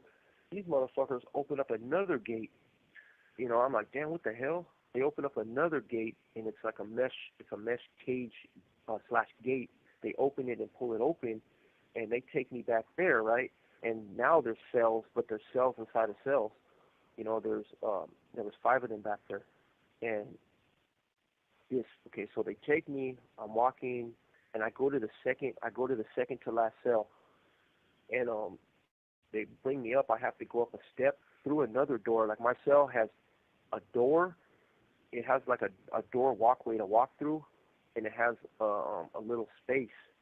And then there's my cell door opens, and there ain't nothing in there, man. They bring me in there, and they close the door behind me. So I'm in a cell inside of a cell, They take the cuffs off me, and they're gone. Gates close. You hear everything close on the way out. They're gone. And so this motherfucker, this tier, it just erupts like Looney Tunes, man. As soon as everybody leaves, it's Looney Tunes, man. I hear that dude Popeye down the tier just talking madness, and there's some dude that starts beating on his sink and singing like he's a blues singer. This call and your telephone number will be monitored and recorded. I'm hearing just madness, And I'm like, damn, what the hell? So I try to call to one of my neighbors on the left. I'm not getting a response from him. I try to call to my neighbor on the right. I'm not getting a response from him. And they're back in, like, I don't even know who's in the cell to the left, if there's anybody in there or whatnot. But I don't have shit. So now I'm looking around. I've got to improvise. That's the first lesson that I learned, in my first term. So I'm looking around. Okay, what do I got? What's in the cell that I got to my name? I got a pair of boxers. I don't got a bedroll. There's no bedroll. They want to give me a bedroll, and I don't have nothing to drink out of. I got a sink. I got a toilet, and that just got me. And I learned that this place, it was called deep segregation. They have Palm Hall. They have the overflow buildings, which is a branch of Palm Hall, which is the ad seg. That was Cypress Hall, and then they had deep seg. They had Cypress seg, which is Cypress segregation, and they had Cypress deep segregation. So those last 4 cells are considered management cells, like for out of control inmates. So I was back there in the second to last cell in the back of deep segregation, and I stayed down there for 4 months, in that cell. So what that was like and how I got through it, it's hard to think about today. I'm sitting in the cell and I'm there for my own shit. Like, I take full responsibility for what got me in that cell. I wanted to be a Billy Badass, and this is where they send Billy Badasses. I wanted to get involved with politics. I wanted to be the man. I wanted to negotiate with staff. I wanted to use the fire extinguisher. I wanted to do shit because I wanted to represent to the fullest. But this is the result, man. It's at the end of the day, they could take away the weapons, they could take away the guns, they could take away the fancy clothes, the nice cars. This is the result. It's me in this cell in the very farthest reaches of it. It was like the dungeon, man, in Chino. I never even heard of this place. I didn't even know they had this there, and I'm in it now. So I don't know how long I'm going to be in there, but I know I'm in trouble. I know I'm going to get a shoe term for sure. I don't even know what my charges are for smashing out the windows, for gassing the officers with the extinguisher, for the cell extractions, for the gang association. Like, there's a slew of charges that I'm expecting. And I was just there on a parole violation for an absconding warrant, So I don't know what's going to happen, but I just know that I have to focus on the here and now. These cells are already small, but they found a way to put a cage. They found a way to section off the cell to where I didn't have access to the other small part. So I'm just there, and I'm sitting on my bunk, I'm looking around, and I'm thinking, I'm mad at myself because I can't go crazy. I wanted to. Like, I was like, man, this would be a great time to start hearing voices, Like, man, like, I was thinking of everything the far reaches of my brain. Like, man, I just need someone to talk to. I don't give a fuck. I'll take schizophrenia. I'll take anything right now, but I need a conversation. I need to fucking... It felt like I was looking at, like, the air looked wavy, like if you were looking through a barbecue pit. I don't know if that was my mind playing tricks on me, but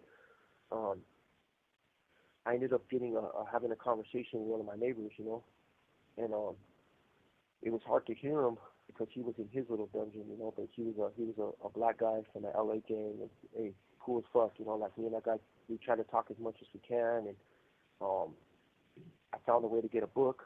I told you guys about the fishing lines that we would make, but I didn't have sheets at that time, so I had to like cut up the thread in my boxers. So now, not only do I have really, anything else, I got these boxers that I have to tie with a piece of the thread because I needed the line, I needed the elastic so I could make a fishing line out of them, so that was my only property. So now I got these boxers like kind of tied up in the front. They look all crazy, but I don't give a fuck at this time. I need a book, So he sends me a book over. I found a way to fish, and I made it happen, man. I got that book in the cell, and it was like, man, that book was like my treasure, man. That book, I remember, I read that book front to back multiple times. Every time I would finish, I would be so excited because I got to start again. That place was like there was a lot of roaches, a lot of mice, like rats running in and out of my cell because there was a space in the toilet where they can get under. So my cell was like a freeway for them. Um, there was a yeah, it was bad, man. So it took them on the morning when they gave me my breakfast. I wanted to okay, so yeah, I'll get into the breakfast first. I noticed that I didn't have a milk carton. They wouldn't give me no milk cartons. They thought I could make weapons out of them. So I had a little chip bag though. So they told me, well, that's your milk carton. They had a little pitcher of milk to fill up my chip bag of milk, and that's what I drank. I would stretch out my meals. I didn't go to the store. It was cold back there. But they wouldn't. They were like messing with my store stuff because what I did with the officers there. So that wasn't. I had it pretty bad in that regard. So they I remember every single rubbish pack was a meal. I'd set it right there. I would be hungry pretty quick. I would set the rubbish packs there. I would save half a bread. And I would eat the half a bread for like a little bit after dinner. Then I would just save a little piece of bread and the Kool-Aid pack. Yeah. So it was messed up, man. That I had to do that, but like I said, I was there for my own reasons. I was a threat to the safety and security of the institution. I did do these things. Um, so I had to pay the price for it. But then they finally give me a bedroll. So I got a sheet, and I got I got a jumpsuit, like a white jumpsuit. So I had like that. I felt like I had got like won the lottery with property. When I got my sheet, a towel, and stuff like that. So they gave it to me. The first thing that I did with it, like a dumbass, was I tried to board up the whole front part of my cell because I needed some contact. I needed some interaction, man. And even if it was them beating my ass or extracting me or gassing me, like I needed something. I needed to feel fucking something, man. So as soon as they gave me my sheet, the first thing that I did is I grabbed it from one side of the bar and I tied it up and I put it to the other side of the bar and I tied it up and I let it hang over because it wasn't like a door. It was an entire mesh area with bars. So I let the sheet hang, and I'm like, yeah, these motherfuckers are gonna have to come get me now. And so now I'm feeling cocky. I'm getting ready. I got, I'm trying to like put stuff on, like put like a sock around my nose, like for the gas, and I'm ready to go. I look like a straight fucking madman. And sure enough, they come to do the count, and they walk off. And I'm like, damn, that's not procedure. They walk off, and boom, I hear the gates closing as they leave. Like, damn, it felt so. I leave it up there again. They come for another count. Walk by, walked off. And one of the cops said something to me, and I was like, man, they came with dinner. And I was like, yeah, this is where it's at. They're going to have to interact with me. And they're like, all right, well, you don't want to eat? Boom, they threw my tray in the trash, walked off. So now I'm back there like, damn, I'm fucking hungry. I'm like, damn, I just fucking ate my dinner. I just this little shenanigan just cost me my dinner. You just fucking threw it away. So sure enough, man, I leave that shit in there all night long. I left that shit up there. Nothing, man. They did not come. They didn't try to negotiate with me. They didn't do shit. They just like, look, man, they came with breakfast. They're like, oh, you're still on this bullshit? We're going to throw your tray again. We're going to throw the tray away. And so my shit came down so fast, I took that sheet off quick. I said, this shit's over. Fucking give me that fucking food, man. I need to eat. Yeah, because I was thinking, damn, this isn't. So, but that's how they had to deal with me. So I was eating. I stayed back there. They didn't really have too many problems, but I heard in the vent. You can hear voices in the vents. It's like I didn't mention about you can hear your neighbors and the cells below you in the vent, like it's like you're talking to them. But you can also hear in places like that. You can hear voices carry. So You have 60 seconds remaining. I heard my cellie's voice, the one that was in East Shore. This call and your telephone number will be monitored and recorded. All right, James, I'll call back. All right, we're right here. All right. All right, and I want to go ahead and wish M Star Media a happy 45th birthday. Yeah, I still got 3 more years, 3 years behind you on that one. But the years as you get older, it seems like time just passes a lot faster. I remember when I was a kid, everything was really slow, and then once you hit a certain age, I'm not sure exactly at what point, but everything just starts flying by. The years, the days, and all of that, it just starts getting faster. So definitely, not, there it is.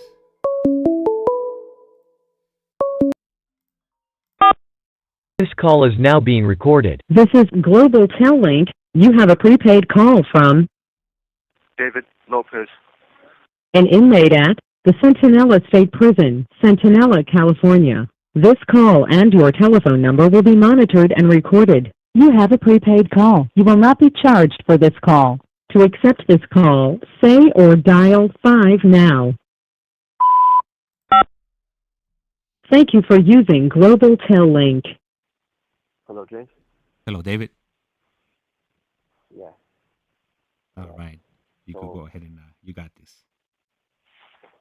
All right, yeah, so, I stayed down there. I told you about that, the voices in the vent, like, you know, you can hear them in the distance and stuff, and you can hear it pretty clear, you know, so I was listening to the vent because I needed to talk to my people, you know, I needed to see what it was, I needed to see how things happened over there, because once they took me off the chair, I didn't know what the fuck happened to everybody else, you know, because, you know, they had to go back to extracting and doing the whole thing, right? So, I hear my cellie's voice, the one that like gave me cover fire with the fire extinguisher, you know, I hear him up there, and I know his voice is like distinguished. And one thing about prison is we recognize voices a lot. Like we know all sounds. We know what things sound like. We know like what certain doors are, and we don't realize it at the time. But we're very, very in tune to our surroundings. And what like right now, I heard sounds out there, and I know when the carts just rolled in. They do dinner carts inside of our building. I know when the carts roll in. I know the way the wheels squeak. I know what certain doors are. I know when the officers are going in the cell. I don't even have to look. I could just know I just know the way they sound, you know. And I can spot voices. I know people just like I see them, but I'll know them even if I never see them in my life. I can spot that it's them, and I can pick them out, and I can do that with hundreds of people in a place, you know.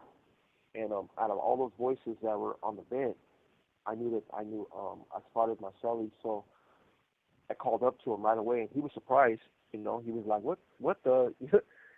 He's like, man, you know, and I was so happy to freaking that I heard from him, man. I honestly, man, I felt like breaking down, you know, like, oh, fuck, I just needed, like, something, some conversation, some answers, you know. And he was up in the overflow on a third tier on the other side of the whole building, and I still heard his voice through the vent, and he could hear mine from the dungeon down there.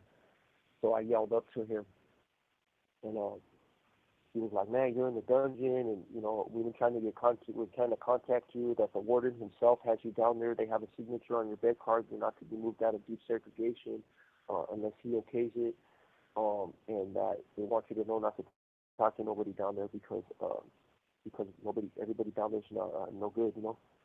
And so there's nobody down there that's basically they're saying that nobody's involved with our organization or faction. You know, there's a lot of PCs down there and stuff like that. So he's like, look, man, don't talk to nobody. And that was a rule that, you know, during those years you weren't supposed to talk to anybody that wasn't general population. And me, I was talking to everybody down there. Like, I don't give a fuck. I was talking to Popeye if I could. You know, that weird dude with the crazy voice. So I had already been like, man, I'm talking to everybody. They ain't gonna know anyway. Screw it, you know. But I need a conversation. You know, I would have talked to one of the mousers down there. You know, I was telling you, I would have talked to a schizophrenic voice if I could have. That's how lonely I was down there, you know. So after 4 months, I went to committee. They had to take me back to the committee, and I went in front of the warden that put me down there. And he just told me, he's like, "No, you had enough?" And I was like, "Fuck yeah, I had enough." You know, he's like, "Look, I'm gonna let you go into Palm Hall." So I was so happy, you know, to come out of that tier. But I left a piece in me back there also, you know, in that tier. And those individuals that I ended up talking to down there was some guys from SMY and things like that, you know, but you know, that comes later, you know. So I ended up going back with my people. They put me up there with my old cellie. He was still up there on the third tier on the other side, and they put me right up there with him. And for his cell extraction, they released him. I was up there with them for a couple of days. He went to committee like after me, and they allowed to let him go to back to the general population. And they kept me in administrative segregation pending a shoe term, because he didn't have a attempted assault on staff, so that carried a different shoe term than me. So his shoe was done, and he was out of there. And once that happened, they ended up requesting me to go into actual Palm Hall. And that's where I felt like I belonged. I was like, look, I've been putting in work, I've been in the system, I know people and shit like this. I wasn't name dropping, but that's what my whole attitude was like. So they put in the bed move and they moved me over. And once again, I'm walking under that sign, that Palm Hall sign. I look up at it, I'm looking at it like, damn. So they take me, they turn me left. I'm at that cage again. That officer that's sitting there was another guy at that time, but they turned me left. I went around the cage. They turned me right when I passed the cage, and I noticed there's a staircase. There's a staircase it's up right there, and it's going to the second tier. And the way Palm Hall was, there was the east side and there was the west side. The east side of Palm Hall was special invite only. Like that was like the staff at that time. They didn't just move anybody over there. You had to be asked for by the gang leaders. And so they asked for me to go to the east side of Palm Hall. So to me, I was honored. I was like, yeah, this is what I was expecting. To be given a hero's welcome because I put in the work and I suffered for this cause, for this organization. So this is where I felt like I should have been. So when I'm walking up the stairs, I'm looking at everything, and I noticed that underneath the east side of Palm Hall, they have another tier that's sectioned off, kind of like the one where I was just on, but it wasn't as secure, it was just single cells, but you had to go through a gate to get onto that tier too.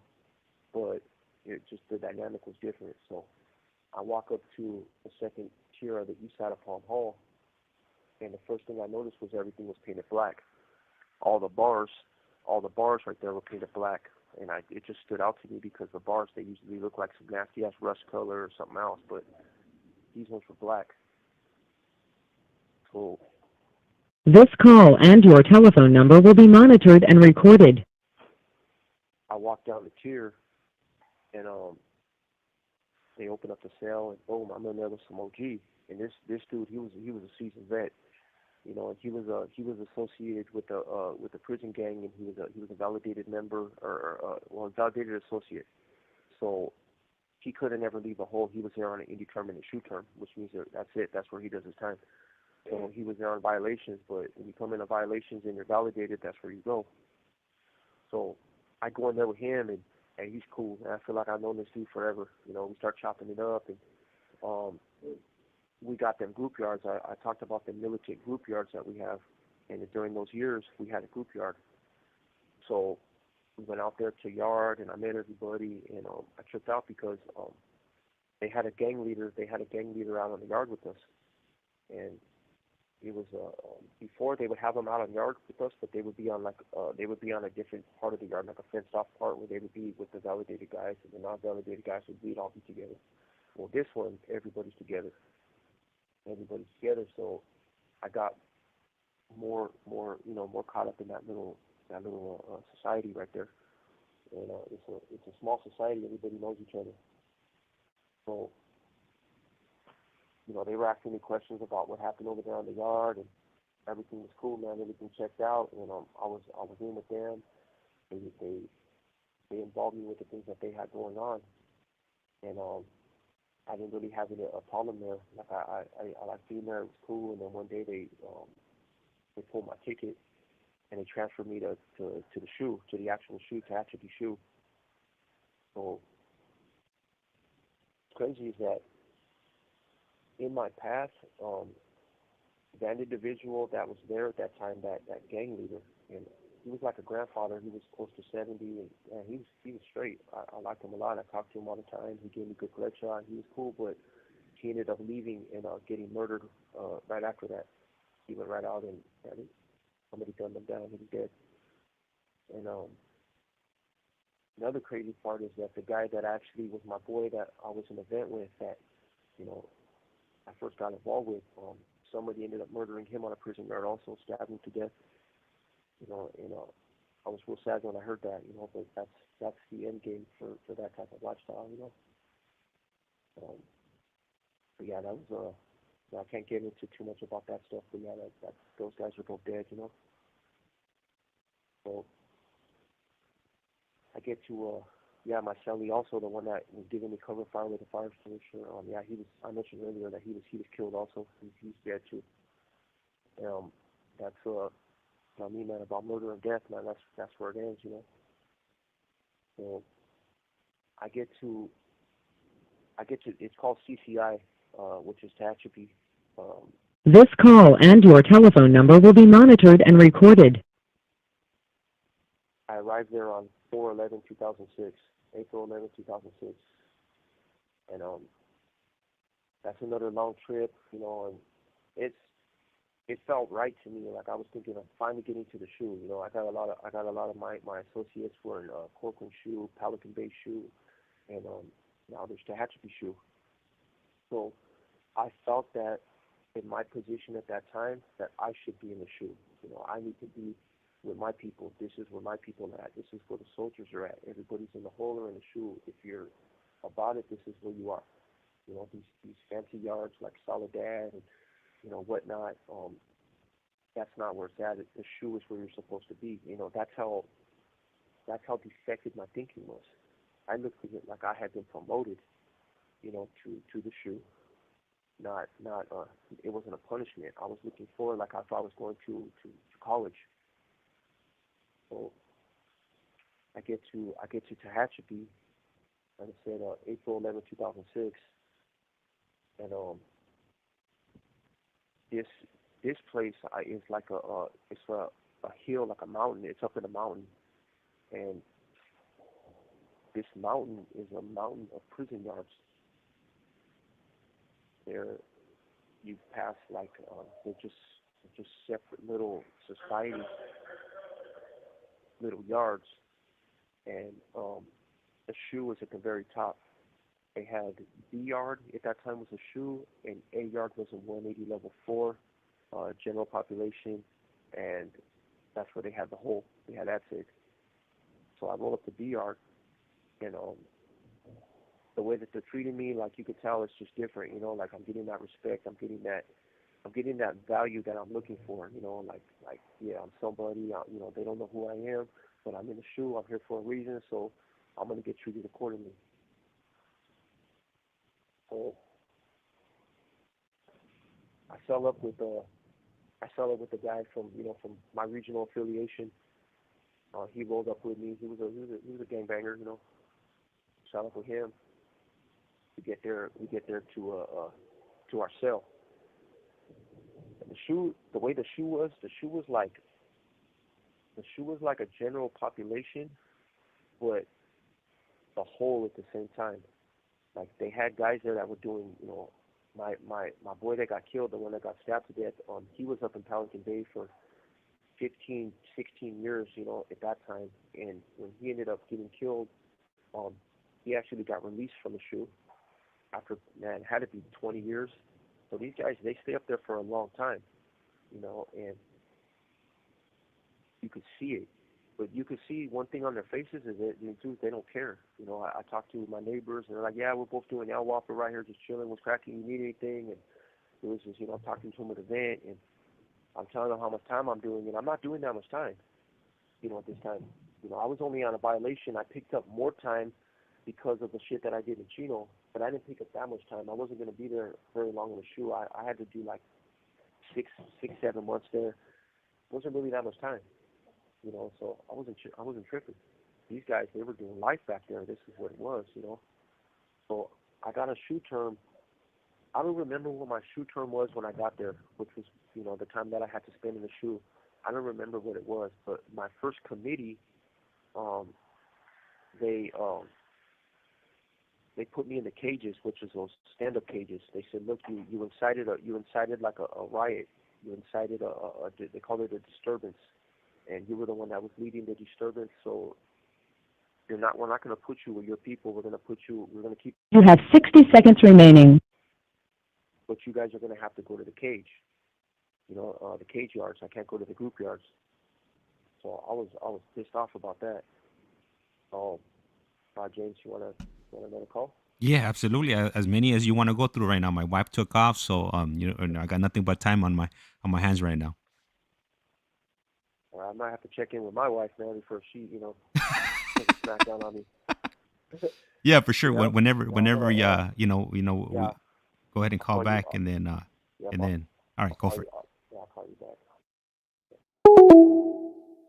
Oh yeah, so my wife ended up, she ended up leaving because, she knew I was gonna be on the phone for some time, so she took off. So she should be back shortly, and then, when she gets back, then I'll go ahead and, well, I don't know. I'm guessing maybe David probably needs to call his wife too. So maybe this will be our last call, and then I'll double check with him if he's available for tomorrow at the same time, and if he is, then we'll go ahead and run it, and keep on going through the story, because I'm pretty sure it's gonna take. Normally, I mean, you can, it's not gonna be 2 or 3 phone calls. It's gonna be numerous phone calls, for us to get through these stories, especially with David. He's providing us with a lot of detail, so that's definitely going to take a lot of time for for him to get through these calls. And there he is. This call is now This being is recorded. Global Tel Link. You have a prepaid call from David Lopez. an inmate at the Centinela State Prison, Centinela, California. This call and your telephone number will be monitored and recorded. You have a prepaid call. You will not be charged for this call. To accept this call, say or dial 5 now.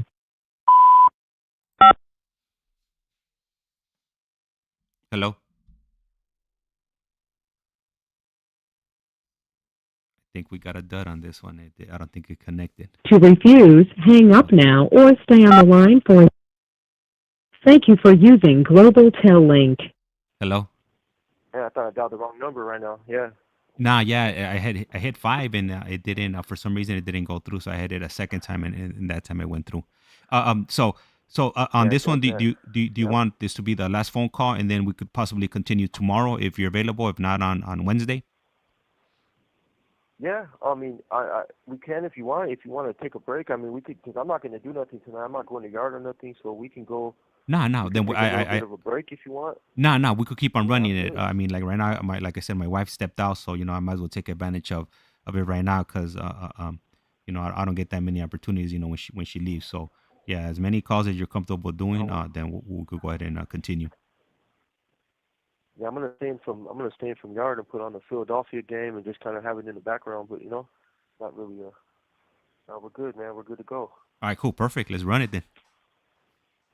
No, so yeah, so I'm talking about Tehachapi Shoe, right? So I get there, just the vibe is different. Like the dudes are like the whole like being in these ATSEGs and being in these ATSEGs and these holes and stuff like that. There's a lot of desperation. Like you get the fools that have just been there for a long time, and I was kind of becoming one of them. Where you're just like, that's what it is, man. I'm in the hole. I'm just gonna do my little time, and I'm just gonna, I'm gonna push on. But there's still like a desperation involved. There's still kind of like when you're there, you're kind of like you know where you're at. You're not happy. Like no one's really got shit. No one's got no TVs. Soups and stuff like that are scarce. They take everything out of your bags. Like you can't have like bags of chips. They dump them into stuff. And it's just everything goes stale. It's kind of miserable. Yeah, they put your cosmetics in Ziploc bags. They dump out they take your deodorant out of the case. Oh yeah, the tooth powders, man. I didn't get to tell you about the tooth powder.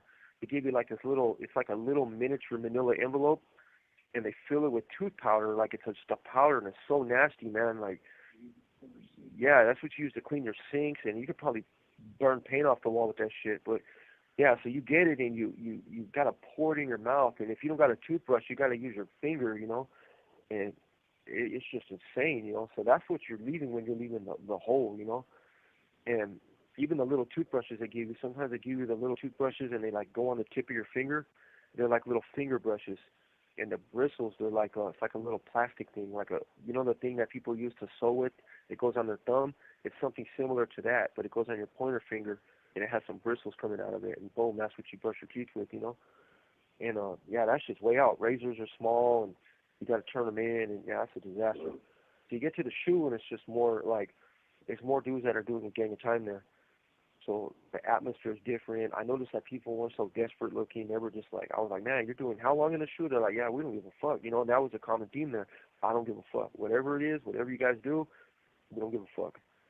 And So I was thinking in my head, I was like, damn, I'm gonna have to adopt that ideology to hang in this environment. I can't give a fuck. That's just what it is. And so I wanted to be just like them. I wanted to not give a fuck. That's the problem. I gave a fuck too much, but I acted like I didn't. So I adopted that ideology. So they put me in the cages. So I'm out there in these damn stand-up cages, these dog kennels. This call and your telephone number will be monitored and recorded. Yeah, I'm out there in these dog kennels, and the workout is still militant. It's organized. Everybody's got their time and their place, to do their workout. And we did that for a while. So I stayed out in the cages for a while, and then after like 5 months or 4 months, they decided to they took me back to committee to because my shoe term was going to be up, or I don't know what I was going back for, but I went back for something, and they told me that I'm going to be receiving an indeterminate shoe term, and man, I was thinking like, damn, I got a piece of paper, and it's like a calculation, a shoe calculation. It used to be like a yellow paper, and they tell you month and day and year that you're going to leave the shoe. But mine, over all those marks, it just said indeterminate on it, and I was like, damn, so I asked them, well, what does that mean? They're like, well, you're going to be indeterminate. We're gonna assess that shoe term. You have too many incidents within a 5-year period, and we're gonna leave you there. You're just gonna stay in the shoe. And I told them, well, I'm getting out. They're like, yeah, well, when you come back, guess where you're going? You're going straight to the hole. So I was like, fuck. So anyway, they ended up putting me back on the group yard. So I got lucky. I was out on the group yard, and boom, I'm back in the workouts. I'm doing my thing. I'm socializing with people. And I'm connecting myself with more, more crime figures and stuff like that. And one day, my ticket gets pulled, and I'm going home. So when you parole for the shoe, your parole officer has to literally drive all the way to the shoe to go pick you up. They don't just put you on a bus. They don't take you to the Greyhound. They don't do none of that shit. So the day I got released, the same parole officer that I had just bounced out on, went to Mexico, Vegas, ran wild all over the place. This is the motherfucker I'm gonna have to sit in the car with for 4 hours driving back to to where I live. So at the first part of it, I sat in the front seat. He's like, he gave me like the cop talk, like you say one thing, I'll put your ass in the back seat in handcuffs and boom, boom. He gave me that whole rundown. But by the time we were like an hour or two into the drive, we're talking about cat and mouse. What I did to elude him, what he did to capture me. We're going back and forth, and he's a pretty cool guy, man. Like he wasn't, he had told me that he worked up in San Quentin on death row, and he was there to like for executions. And so, man, I'm asking him again questions. I found out that he was in Vietnam, and yeah, it was just cool, man. That was my bud by the time I got back down there. But he's who he was, and I'm who I was, so I knew that. But for them 4 hours, man, it was a good conversation, man. So I get there, and he's the only one that really asked me, like when he pulled up to my house, and he's like, look, why are you going to give up all this for what you just left? And he seen that we had a Mercedes in a driveway. My family did pretty good at that point, so we had a BMW right there. We had a Mercedes. It looked nice, man. It was a nice area. We had the palm trees, but see, the thing is that it was once again I was back at the Truman Show. I'm here. I'm just inserted back into society. I got a lot of skills, but they all involve manipulation. I know how to make a fucking fishing line out of a pair of boxers in 5 minutes. You know what I'm saying? I could put a knife together in fucking 10 minutes. But what the fuck am I supposed to do with this grass? Like I'm looking around. I'm like, damn. So I tried it for a little bit, but by that time I was way too involved with prison, prison activities and stuff like that, with gang leadership and stuff like that. So I went all in. Man. Went balls to the walls, and started putting a little crew together, and just I kicked up a gang of dust pretty quick, and it wasn't long before that same parole officer had to come and take me back to prison. Came and snatched me back up. So once again, I'm in Chino. It happened fast. It happened I got to the shoe in 4/11/2006. See when I got released. I got released in Probably I was back in prison again by October. I got out in April. I was back in prison in October. Back to CIM. So now remember I'm on an indeterminate shoe now. So there's no general population for me. There's nothing like that. I'm on the streets one day, chilling. I'm around people that I know, friends, and then they took me straight from the arrest directly to Chino prison, dropped me back off in R&R. The parole officer, I didn't even know they did that. I'm back there again. Yeah, I remember the first time they did that. So I thought that was a shock. And bam, same shit. Dropped me off, turned me over to CDCR, gone. Back in the hole, back in them cages, and I'm going crazy, man. I'm in there. The drugs are leaving my system. Um, I just feel like my whole life is fucking just crashing in on me. I'm back in there again. I'm not in deep seg. But I'm in Cyprus again. I'm pissed off about that. I'm like, I should be in Palm Hall, motherfuckers. Like, how you gonna leave me in Cyprus? It's embarrassing. I'm entitled. I'm just feeling like I'm better than everybody. And I ended up fucking writing it out. I freaking just bit my tongue, and when I went to committee, I went in front of like my indeterminate shooters for program failure. It was different than a validated indeterminate. I was pending a gang association validation at that time. They had already told me that they were putting their file together on me, but I wasn't worried about it. I was like whatever you guys do. But I mean, I gave when they took me to committee on my indeterminate shoe. I mean, I don't know if it was a meth talking or what it was, man, but I gave the most heartfelt talk you could think of, man. I fucking it was like damn near begging for my life, for to get out of the hole in the that I had done my shoot time and whatnot. So they gave me a chance. They gave me a chance, and they're like, look, we're gonna send you to New Folsom, the Sacramento State Prison, and they're gonna release me, but they're gonna send me up there, and they're gonna have them release me from Aztec over there. So I wasn't doing wrong at this time. I had spent all this time in the hole, in Palm Hall. I think I did like 8 months right there at that time, and I finally took a ticket to New Folsom, and they released when I went to New Folsom, they released me from my indeterminate shoe, temporarily. I got released from the shoe. They kicked me out. I went to one of them yards there. I was only there for like 30 days, 40 days, on a 180 level 4, and I paroled again. Boom, I'm back in the Truman Show. And I'm thinking like everything's good, so I'm out there, and I mean, I ain't learned shit. I get out there, I get back on meth, I run into these people, those people, I'm back involved with the gang leadership again, I'm doing this and that, and I'm causing a gang of shit, and what happens, I get received back in CIM. I got taken on another parole violation, and yeah, I'm back in again. So I got to Sacramento State Prison on 5/1/07. May 1st, 2007, I got back to Sacramento State. I got to New Folsom. I'm back in prison again on October 24th, 2007.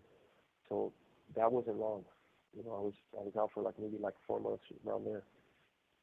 So I don't even know, honestly. I don't even know what I got busted for at this time. I think I got busted in a stolen car. Yeah, 10/24/07. I think I got busted for stealing a car. So it was a receiving stolen property. So I got violated for that, but I didn't have nowhere to go. I didn't know, I chose meth over what my family was trying to offer me, and the first chance I got a stolen car from somebody, and I took it, and I was gone. Rolled around and went off into. This call and your telephone number will be monitored and recorded. Yeah, and I got busted with it. So I'm back in Chino. Same thing. But now, since I paroled from a 180 level 4, guess where I go? I go back to Central. So I'm just kicking back. I'm staying under the radar. I ain't, I'm not doing nothing, not putting myself out there. I know some people in the gangs and stuff like that. But they ended up transferring me back to Chino East Yard, which I don't know how the hell I managed to get back on East Yard. That's the same yard that I just left when I gassed them with a fire extinguisher. So I get to East Yard, and I'm not feeling East Yard. I'm like, look, I ain't staying on this yard. I'm trying to just keep my head down, but I'm like, yeah, I'm gonna get out of here. So I found somebody, and yeah, I beat the dog shit out of this guy, and I got him pretty good. I got an assault on him. They took me, and now I'm back in Palm Hall.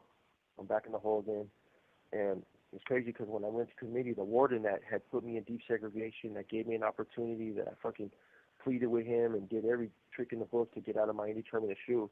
I'm sitting right in front of him again, and he's just looking at me like, how the fuck did you, how did you get back on East Shore? Like, what the hell, like, I gave you a chance, and this is what you did with your chance. You have 60 seconds remaining. He told me that he was gonna, I got a shoe term for the assault, another shoe term, and he told me that he was gonna aggravate it because of my history, which means that I'm gonna get more time on a shoe term. And yeah, that's where I stayed for again. James, I'm right here. I'm gonna call back. Yeah, go for it.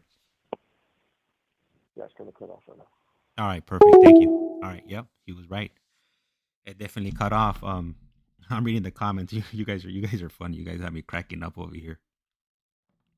But yeah, no, that night definitely definitely had me really confused that night. I didn't know what was happening. It was it was kind of it was kind of like a surreal moment just because um like I was trying to do something different. I wasn't trying to get involved. In any like anything controversial. So most of the times, like as you guys could tell, I'm not pushing like the normal prison. Hold on,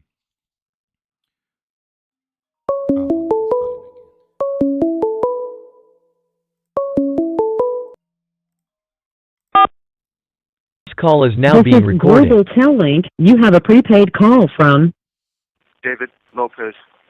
an inmate at the Centinela State Prison, Centinela, California. This call and your telephone number will be monitored and recorded. You have a prepaid call. You will not be charged for this call. To accept this call, say or dial 5 now. Thank you for using Global Tel-Link. Okay. All right, it's all yours. So yeah, I was given an aggravated shoe term again for the assault, and I was put back in Palm Hall again, and I was I kind of kept a low profile at that time. Like, I didn't really fall into too much conflict. Just the same bullshit, man. The same stuff was just happening, man. The same conversations, the same fucking people. And I was already like, man, I need to get the fuck out of this. That's what I was thinking in my head. Like, I was just fed up, man. Like, I couldn't take it no more. By that time, my family they weren't really fucking with me at that time.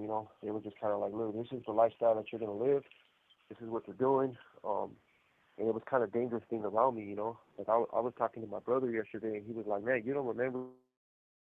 And I do. When him and my sister were at the house, and we're just chilling, and they're younger, and I'm doing what I'm doing, but I'm looking at, like, I got my siblings over here, but what my brother remembers about that is that SWAT came and kicked in my door, and they had fucking, they had helicopters, and they had just everything, and that was just, to me, that was just a day in the park, walking in the park. I was like, this is just what it is. But to them, like, he still thinks about that, And I was like, man, I'm not even sure what time that was. I remember one time they came and they hit when you guys were there, but yeah, that's what my life was. He was telling me about, that they used to pull him over and look in his truck to see if he was sneaking me out of the neighborhood because they were looking for me, and I was very known out there at that time, and that's the trauma that they were just sick of. They weren't going to do it no more, man. They were like, we're fucking done with this. You're going to do this. If you want to die out there in the streets or in a prison yard, we love you, but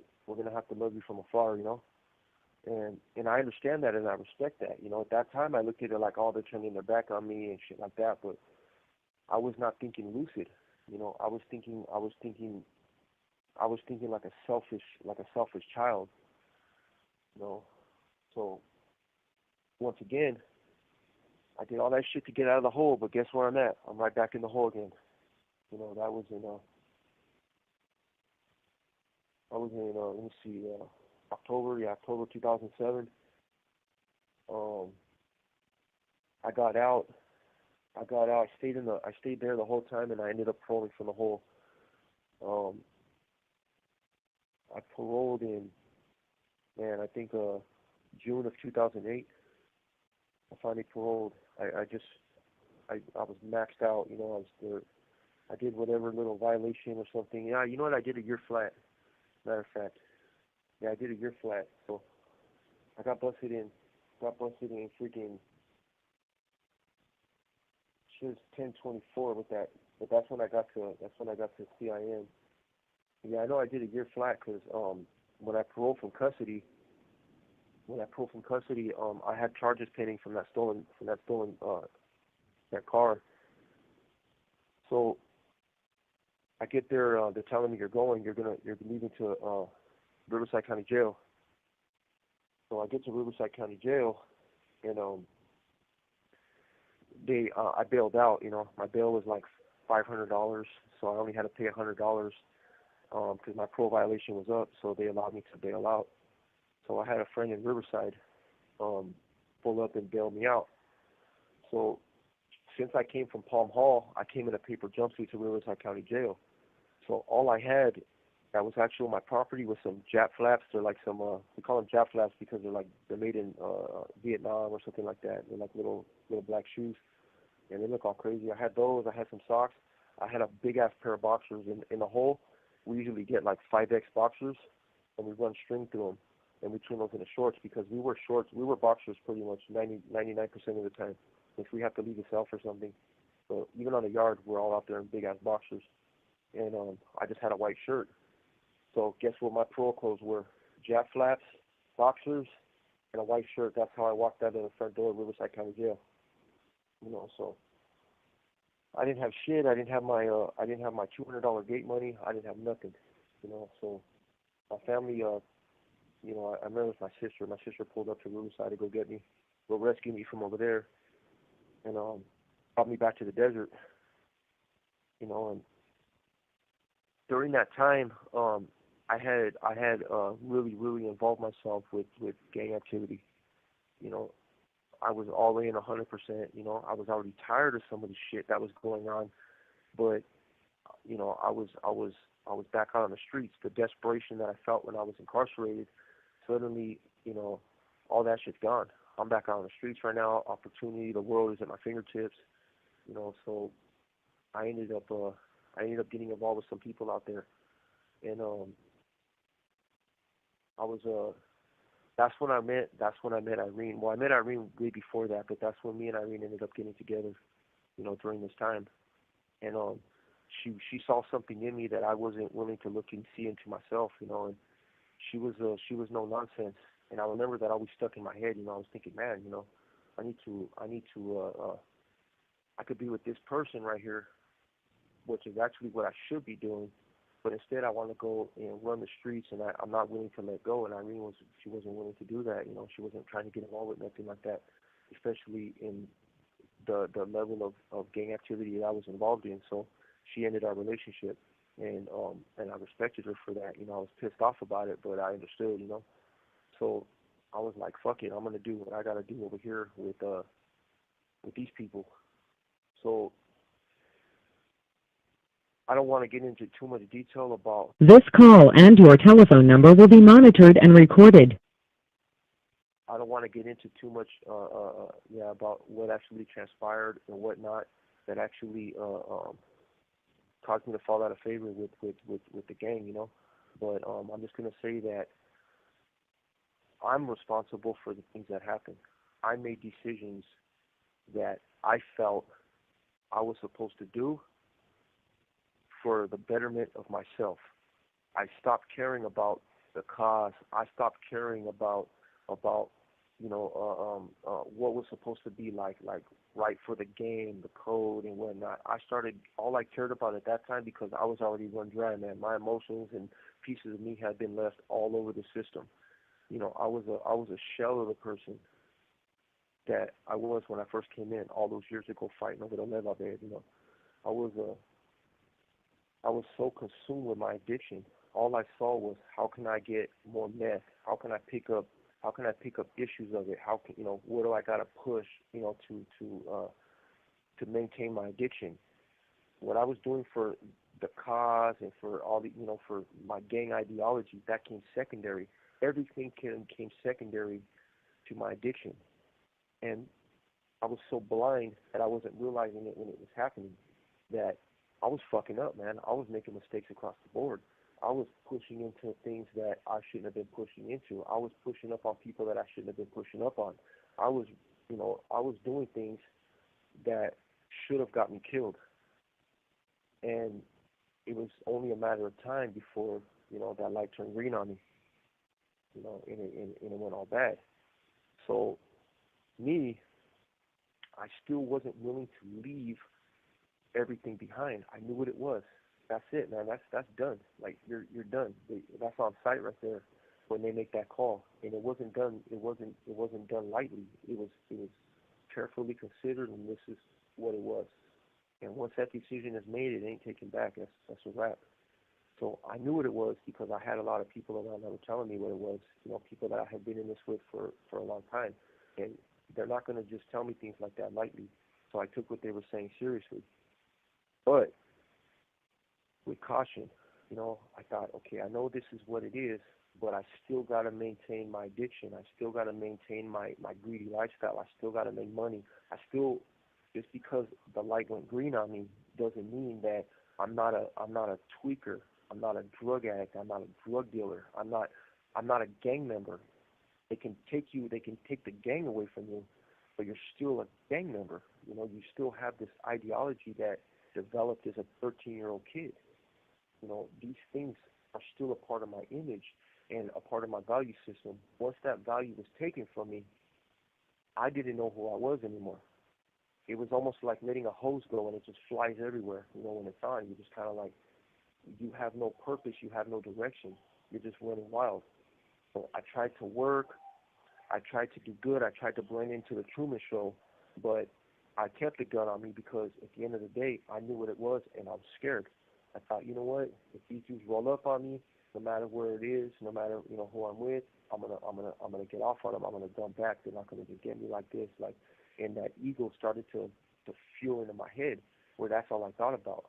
I planned for these scenarios. I put guns everywhere. I put cameras up.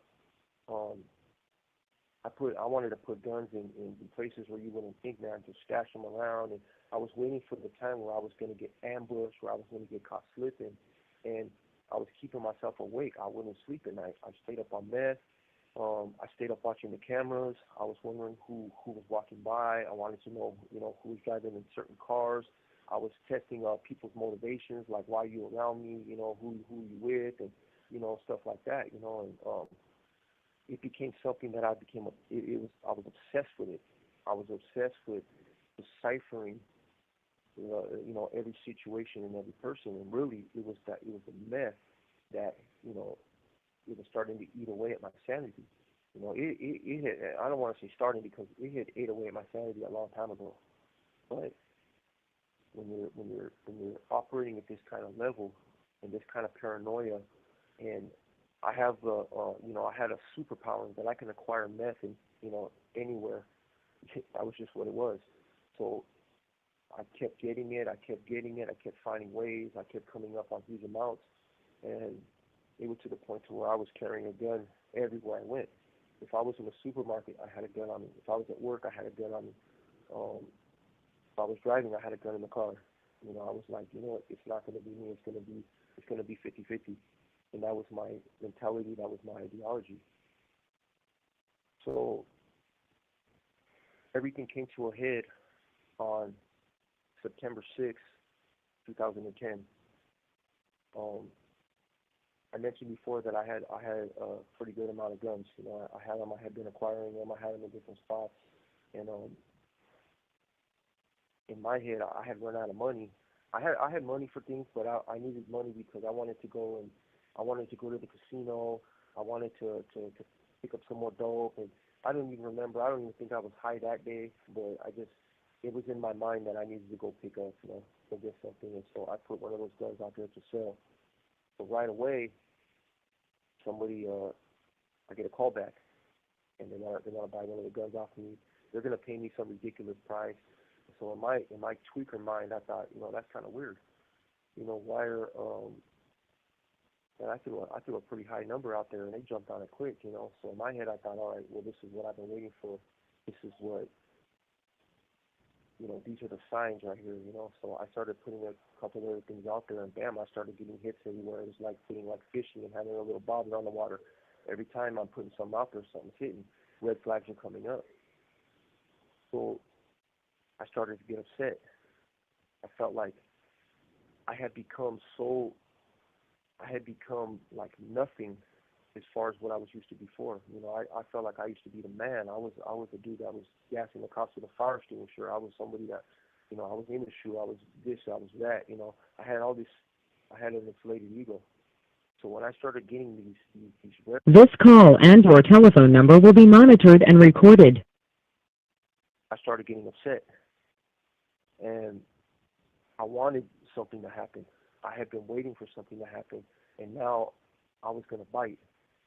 So I agreed to go to a place where I thought I was going to be set up, and I brought firepower with me.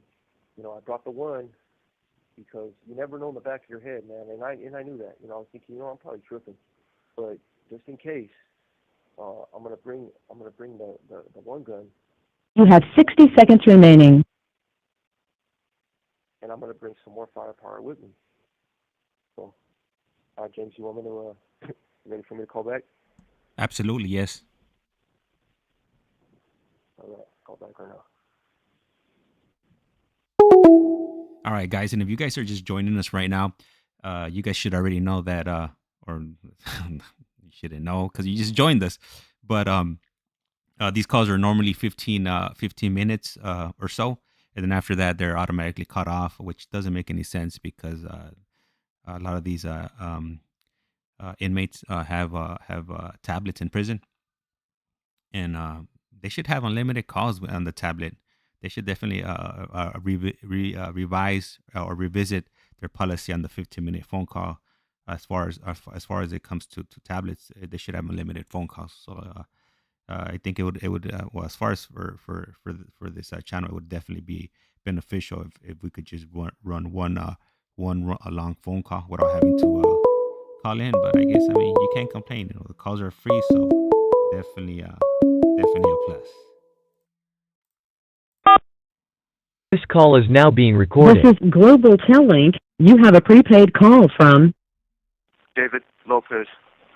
an inmate at the Centinela State Prison, Centinela, California. This call and your telephone number will be monitored and recorded. You have a prepaid call. You will not be charged for this call. To accept this call, say or dial 5 now.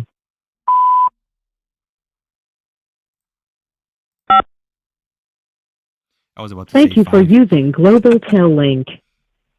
Hello. Yeah, we're on. Okay. So, I just want to say before I finish telling this part of this story, right, is that what I did to this person that night was unacceptable. Regardless of the fact of the way the situation turned out, I had no right to kill this individual, and I had no right to take his life. That was a selfish thing that I did, and he is in no way responsible for his death. It is 100% my fault, and I take full responsibility for what happened. He's an absolute victim in all this. Okay, so I get there, and like I said, red bells were ringing. There was shady shit going on. I was looking for bald head Mexicans. Honestly, that's who I thought. I was looking for soldados. I was looking for soldiers. I was looking for my people, and I'm not expecting this. When I pull up and I see who it is, and I'm like, damn, this is me without even doing shit that day. I don't even think I did dope that day, but this is my stop. I'm thinking, damn, I'm fucking tripping. Who I got here to see is I don't even see one Mexican in this whole little area right here. Fucking tripping. So I'm thinking, all right, well, I guess I'm gonna sell this gun, but I had still pumped myself up so much that I had another one on me.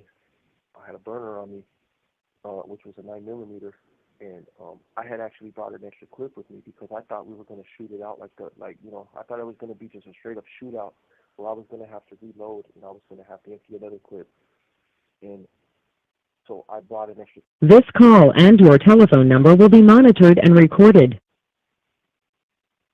So when I get there, um, they send me to this other area, and I'm like, damn, that's another red flag. They don't have nothing that we agreed upon is happening. The guy that I'm supposed to sell it to is not even there. These people are asking me weird ass questions, and now I'm already getting mad again. Like, all right, well, where's this motherfucker at? So they send me over there to some dark ass spot, and I go there, and I pull up. And the crazy part is that I had a co-defendant with me. I had several individuals with me, and these were girls, and they weren't with that shit. They were on some tweaker shit and all that other bullshit, but they weren't on some shit like I was on. But they took me over there. I was the one that had the sack. Usually, so that's just what it was. So they ended up taking me over there, and I got this gun in my pocket, and I got another one in the bag. When I seen the individual that was actually trying to buy the gun, once again, he didn't have that look. He had a different look about him, but he didn't have that look like what I was expecting. I was expecting like dudes to come out of it like, "What's up?" Call me by my alias, and that's how I pictured the situation going down. And I had the safety off, and I was just kind of ready for anything. But when I saw the dude that it was, um, I didn't. It just threw me off. Like, damn, once again, you're tripping. So I walk over there and we start talking, and we start, and he's trying to negotiate with me about the price, and it's not what I'm trying to hear, and what I'm telling him, he ain't trying to hear. So he ends up walking away. So he grabbed the gun and he started trying to walking away with it, and I started feeling like oh, this dude's trying to punk me.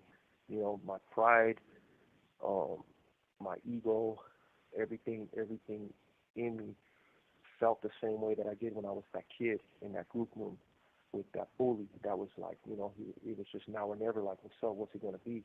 And I called him on it, and he was bigger than me. And when he turned around, we started arguing, and I felt like he was like testing me, like it was just it was something that I was dealing with inside, and I pulled out the 9 millimeter and I shot him point blank in the chest. So he fell backwards and he hit the ground, and first instinct that I had was like, oh shit, I got to get the fuck out of here. You know what I'm saying? Like, so I turn around and I start to run away, and I'm thinking, damn, I used a 9. I started thinking about it was all about me though. This was about me and what I was gonna go through. This individual that was laying on the ground, dying from a point blank gunshot wound, was the last thing on my mind. It was still all about me. What do I gotta do to protect myself? So instead of running in that direction to try to help him and see like just undo the damage, do anything other than I started looking around for the shell casing. I wanted to look around and I wanted to see like, if I could pick it up because I was thinking, damn, I probably touched it. My fingerprints are going to be on it. So I can't find the shell casing, and I got another thought in my head. One of the most despicable thoughts that I ever had came into my mind. Still, you had already done this to this guy. He was, to me, he looked dead. He was obviously dead. There was just something about the way that the whole situation played out that he was obviously dead. I don't want to disrespect the victim by going any further about how I came to that determination, but when that was happening, I went over to that direction and I took everything that he had off of him in his pockets. Um, that's something that I felt that situation called for. Like in my head, I blamed him for this happening, and I wasn't going to leave empty-handed. And that's the type of of demon. That's the type of ideology that showed up to that driveway that night. You know, um, we have to talk about causative factors and stuff to try to come to terms with the people that we were when we committed our life crimes. The individual that rolled up to that driveway was a violent gang member, drug addict, drug dealer that cared more about I cared more about my personal status than I did about human life. I cared more about acquiring what I needed, drugs, money, than I cared about human life. And that's what showed up at that driveway that night. And unfortunately, um, somebody lost their life because of my insecurities.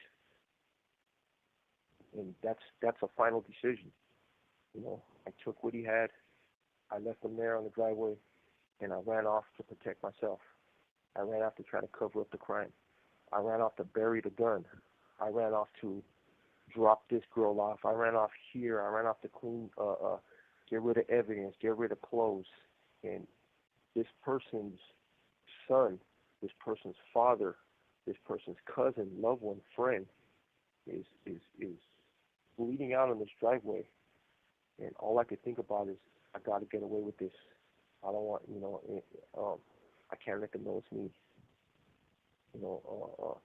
Where can I go so I can get high? I can't do this sober. I need to do, because I found drugs on him, and I thought, where can I go to do this dope? This is blood dope. This got his blood, and I was too busy thinking about how I can get it into my system, so that I can just numb myself to everything that just happened, to what I was and what I knew I had become. I was a monster. I wasn't sure when it happened, when I actually became a monster, but I didn't become a monster that night. I became a monster somewhere along the lines when I left one of those institutions. Somewhere along the line, I had switched and I had become something else. When I was looking at those people in the window, when I crossed into these institutions, into those housing units, into those ad segs and those shoes, they were seeing the same thing back at them. They were looking at somebody with no soul. They were looking at a monster looking back at them, just like I was seeing one looking at me. These were my people. This is what I was. And it took me a long time to come to that determination and that realization. I wouldn't be able to accomplish my change without first coming to that realization and accepting what I was. The mask is off. Now you see what I was. So about 2 weeks after that, about 2 weeks later, my name is already out there. There was some evidence that was left behind. People were talking. It wasn't. I had rolled up there that night to gun it out with my people. So I didn't think about the day after. The chances of me making it out of there the day after was the last thing on my mind. I thought, I'm going to go there, I'm going to bring 2 clips, and I'm going to gun as many motherfuckers down until they gun me down, and this is how it's going to end for me. And instead, like a coward, I took somebody's life that had nothing to do with it. And I was so scared about what I actually had, what I realized that I was, at that time, that I didn't know what to do. I was just like, whatever you do, try to cover your tracks, try to clean it up, try to, I had these people that were around me that knew what happened. They're looking at me like, damn, am I next? And that was crazy, because you're looking at somebody and they're looking at you like, I know too much. Like, what are you going to do to me next? Those are all victims. Those are people that were afraid of me. My community was afraid of me. So 2 weeks later, My house gets hit. I had my own apartment at that time. So 2 weeks later, my house gets hit. They kick in my door. I'm not there. I actually saw the whole thing happen from a place that was kind of right by there, and I got away. So I'm out there, and I'm going from house to house. You know, my mom. Well, I'm all over the news now. I was a big story on the news. I was all over. I was on channels. I was on commercials. My gang associations and the level that I was involved was advertised all over the news. They're looking at like this gang member, you know, this individual's out here on the run, loose, wanted for murder, armed and dangerous, and they were absolutely right. I still had one of my guns on me that time. You know, and I was thinking about it like, bam, you know, like everything they're saying is true. I'm not involved with that. Like it's time. Like you know, I got that green light on me and stuff like that. But I'm not. This is all true. You know, and it's crazy to turn on the news. This call and your telephone number will be monitored and recorded. It's crazy to turn on the news and to see updates about the hunt for you. You know, the they want to capture me. There's, you know, I heard that there was posses out looking for me, you know, of law enforcement. I heard that from my investigator later on when I was already arrested. I knew I was smart enough not to involve my family, you know, like I didn't want to like have them come pick me up, and I needed a ride, man. I needed to get the fuck out of there. That's what I thought, you know, and I just wasn't going to do that I wasn't going to do that to them, because they would have picked me up, man. You know, as much as they would have hated it and all that shit, but that my family, we love each other, and they would have picked me up. But I had a chance to talk to my mom, and you know, I did whatever I could to try to cover my tracks, to talk to her. I used burner phones and whatnot, you know. Well, You have 60 seconds remaining. my grandmother was scared. They wanted to know what I did. I didn't want to tell them what I did because I was ashamed. I felt guilty. You know, I didn't want to, like, it wasn't, how you explain, it's taken us, 3 days to get to this point. How do you explain this is what led to that in a quick phone call when you're on the run? You know, all right, you want me to call back, James? Yeah, we can't stop now. You got us at the edge of the bed right now. All right, man, I'll give you a call back right now. All right, then. Thank you. And not to be funny about it, I mean, obviously, you know, like you know, somebody lost their life, and you know, somebody was hurt, and obviously, you know, he's in prison, and he's been in prison for quite some time.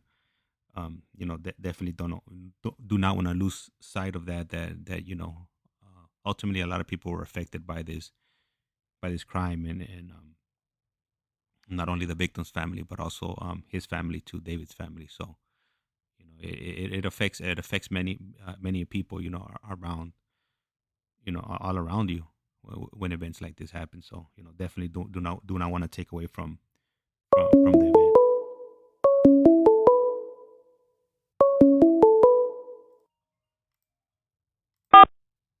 This call is now This being is Global recorded. Tel-Link. You have a prepaid call from David Lopez. an inmate at the Centinela State Prison, Centinela, California. This call and your telephone number will be monitored and recorded. You have a prepaid call. You will not be charged for this call. To accept this call, say or dial 5 now. Thank you for using Global Tel-Link. And David, I want to go ahead and sure. taking time out of your day, you know, you to call us. And then I don't want to minimize, you know. I know right now when you know, like when you ask me to, you know, to call back and whatnot, you know, I kind of make like a you know, joking comment. But I know like this, obviously the events, you know, that happened and transpired, you know, somebody lost their life, and obviously you know, you've been in prison for numerous years now. So definitely don't want to Yep. take away from the event, the victim, and obviously you being taken away from your family. Just wanted to throw that out there. No, and I appreciate that, and yeah, and that's the thing is I don't want this story is not this is a tragedy. Everything that happened and everything transpired, but this isn't my tragedy.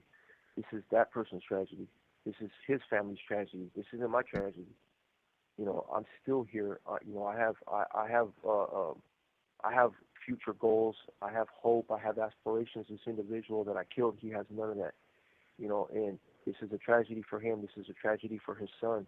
And his loved ones. So, and I know that it's my story is unique, and and I said this at the first interview. I think that my story is unique in the way that it transpired and it evolved. The things that I had done, but this isn't. This is common. This is a common thing. This is a common occurrence. This is exactly what happens when you walk down that path that I walked down. This is the result, and that's what that's why I'm here to try to explain to the youth. That when you're wearing your uniform, when you're out there and you're looking like a soldier, and the way we see soldiers are different. We see soldiers when you got your Cortez on. We see a soldier when you got your big pants on. We see a soldier when you got the certain tattoos and certain symbols. And in war, soldiers are open game. When you're gangbanging and when you're in that environment, no matter where you're at, if we see something that is open game, guess what we do? We roll up on them, and that's what's happening, and that's why image is so dangerous right now. It's so dangerous to dress a certain way and to give off that impression, because you might get away with it 90% of the time, but for 1% you meet a monster. He's going to kill you. He's going to roll up on you, and he's going to kill you because he needs that. He wants that notch on his belt. They're nothing to these people but a stripe. Just like the cops cut on their arm, that's what a murderer is to a gang member. Simple as that. And so that's why it's dangerous. There's nothing wrong with the culture, the Chicano culture, the Raza culture, the car clubs. It's just that people like I was, we pervert that culture and we turn it into something else. And there's a difference, and that's why it's dangerous, and that's why you have to do things responsibly. You have to know when it's time to leave a car club. You got to know when it's time to leave a park. If this is the image that you're portraying, because people are looking for that. We call it hunting. We call it hunting. We call it gangbanging. That's what we're doing. We're looking for somebody to boost our image within our gang or our organization. So that's a sobering and it's a scary reality. But look, I'm surrounded by people that are here for murders. I have friends in here that they committed their murders when they were 15, 16 years old. Marcelli committed his murder for hire at 17. So that's what's out there. So it's dangerous. But yeah. So anyway, so back to what happened is I'm all over the news, and I'm having a conversation with my mom, and she's scared. This is. Remember, my grandmother was still alive at this time. This is their mijo. They watched me grow up from a scared little kid, and this is what's being portrayed. This is a mask that I've hidden from them. This is what I become that I would never let them see. So to them, this is a shock. I was covering my tracks, regardless of all the time that I've been in jail and whatnot. What you tell your family and what's the truth, or it's not. You don't tell them the whole truth. You just tell them kind of what it is, and they can see it in the way you look. They can tell me you look skinny. That's my way. That's their way of telling me, hey man, I know you're on drugs. You're losing weight. Things like that. But there's no subtle except for my mom. My mom would just fly off and be like, "You're on fucking meth. Get the fuck out of my house." She was pretty straightforward. But there was always like a dance. Of deniability around addiction, and that's dangerous because that allows it to progress into something else. So This call and your telephone number will be monitored and recorded. I had a conversation in the totality of everything that was going on, me being on the news, me being wanted, all over. I had this girl with me that she was all over the news also, and I was just, I was thinking about her family. I was thinking about my family. I was thinking about the people that where I was staying with, and they were putting their entire lives on the line, keeping me there. I'm sitting there, and I'm sitting there in their house with a gun on me. I did have another gun on me. I was what the news was saying, and it was just a matter of time before, they rolled up and something bad happened that was gonna, end my life. So I made a decision to turn myself in. Um, there's a lot of people that have asked me throughout the years in here. They said, "Look, how the fuck could you turn yourself in for murder? Like, are you out of your fucking mind? Like, you're gonna do life, And it's all I can say is that, look, living your life like that is no type of living. You're out. You're a constant. Imagine when somebody comes to your house and they're just a freeloader. Imagine that freeloader is all over the news wanted for murder. You know what I'm saying? Like, there's no getting a job. There's no going out and, you can't even go out and take out the trash because if the neighbor sees you, they're going to call the cops. They're going to call Crime Stoppers. They're going to do this. They're going to do that. Anybody that comes over is pretty much staying until you're leaving. They're not. That's no way of living. I sure as hell ain't going back to Mexico. I'll tell you that. And that's done. So where the fuck am I gonna go? What am I gonna do? Am I gonna just sit here with this fucking gun on my lap and just continue to destroy the people's lives that are around me and that love me? It didn't seem like much of a choice, And at least I got to come in on my terms.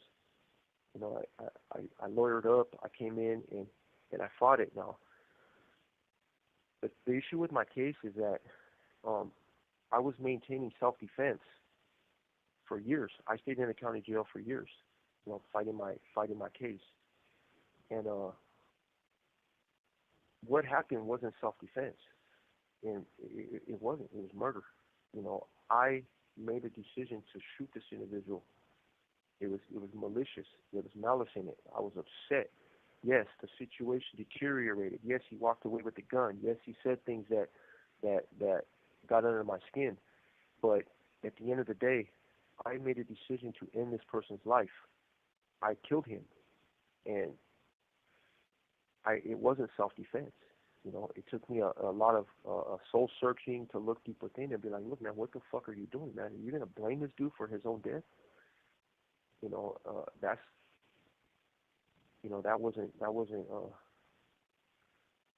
that would no longer sit right with me. So I took it to trial. I mean, look. This call and your telephone number will be monitored and recorded. When I went to trial, I did not have that position. When I went to trial, I was trying to get away with what I had done. I stuck to the self-defense. And people can make whatever determinations that they can.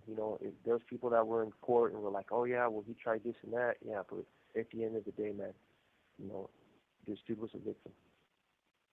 So I just wanted to be known that, there's been no version of events for me about this, but I take responsibility for this. Like I lawyered up. I didn't talk to them. I took it to the box and I lost. My what I had become had deteriorated. I was in the county jail for 5 years, and I was behaving like a violent maniac in the county jail. During these 5 years, I had crossed over now into SMY. I came right in, and it wasn't a hard decision. I was done. I wasn't gonna walk into a tank and go out in a blaze of glory. I'm not gonna do that. I went into a tank, but I would like to save that for another session because that's an entire ball of wax right there. I got sentenced to. I got found guilty. I got sentenced to 42 years to life for second-degree murder. They gave me 15 to life for second-degree murder. They ran a consecutive 25 to life on top of that for use of a firearm resulting in death. And they gave me 2 years for prior prison commitments, and those 2 years are actually going to come off because of a law that changed. So it's gonna go down to 40 to life. But before I left the county jail, I picked up another strike on an in-house, and I got an in-house kidnapping for a prison assault that I was responsible for. So I got another 15 years added with my time, but they ran that concurrent. But I got a second strike. But yeah, so I'm technically in prison for kidnapping with a gang activity also.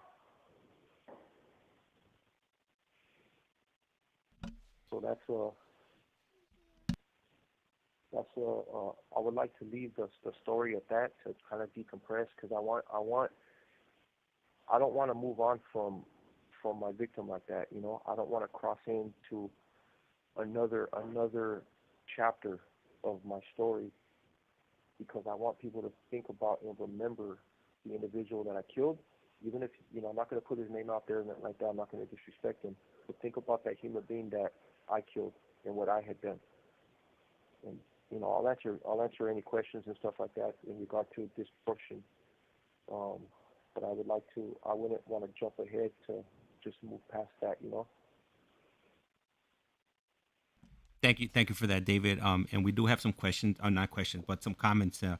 from earlier on when you were Yeah. speaking. So, um, Yeah. so M Star Media put that they were happy that that you're showing remorse, you're remorseful, and also Mad Max showing remorse makes all the difference to me. So you speaking like that and letting everybody know that like the person that committed this crime is not the same person that that's in front of us anymore. It's not. This I was able to reclaim my innocence, man, and to find myself. And um, I've done. I'm 6 years now. I haven't harmed anybody in prison. But after I got sentenced, I was in numerous assaults in here. I was behaving like a for a while, and I'll get more into it. And I'm telling you that woman, that amazing woman, man, that said that comment earlier, Irene, man, I'm telling you, she is one of the main reasons in how I was able to get myself to where I'm at right now. So And also, M Star Media put excellent way to describe the Chicano way earlier on when you were yeah, you're describing the yeah, being a Chicano. yep, yep. And I know the difference. I know the difference. I know what it is, and I know what it's not. And what I was doing, if that's not what it is, man, that's something. That's something else. And it's a disservice to that, to that cause and that movement. The things that I was doing. So, yeah, I just wanted to leave on that note, and is there so we could schedule another avenue because look, the change for somebody to get to where I'm at right now, I'm a facilitator, I'm a mentor, You have 60 seconds remaining. I'm a son, I'm a brother, and where I got today, it it, it matters how it happened. This isn't something that happens overnight. You don't go from that to where I'm at now. And I think that's important on the journey because that's where I think that I can make the most difference because I can help people transition into their true self, who they were supposed to be, by that portion of the story. Can you give us a call, one more call? We'll run it for Yep. about 8 minutes, Yeah. so we could just Absolutely. we can make it an every 3 hours since we've been on for 2 hours and 53 minutes, and then we'll set up Absolutely. a date for the next phone call. Plus, there's a lot of comments right here that I want to read off. No, I got you. I'll call back. All right, perfect. All right, hopefully my bladder doesn't explode in the next 8 minutes. I'll go ahead and read off these comments that you guys just dropped in here, and then we'll figure out when he's available. Hopefully he's available tomorrow, and then we'll go ahead and run it again, and hopefully my wife she's as nice as she was today. So we'll definitely figure this out.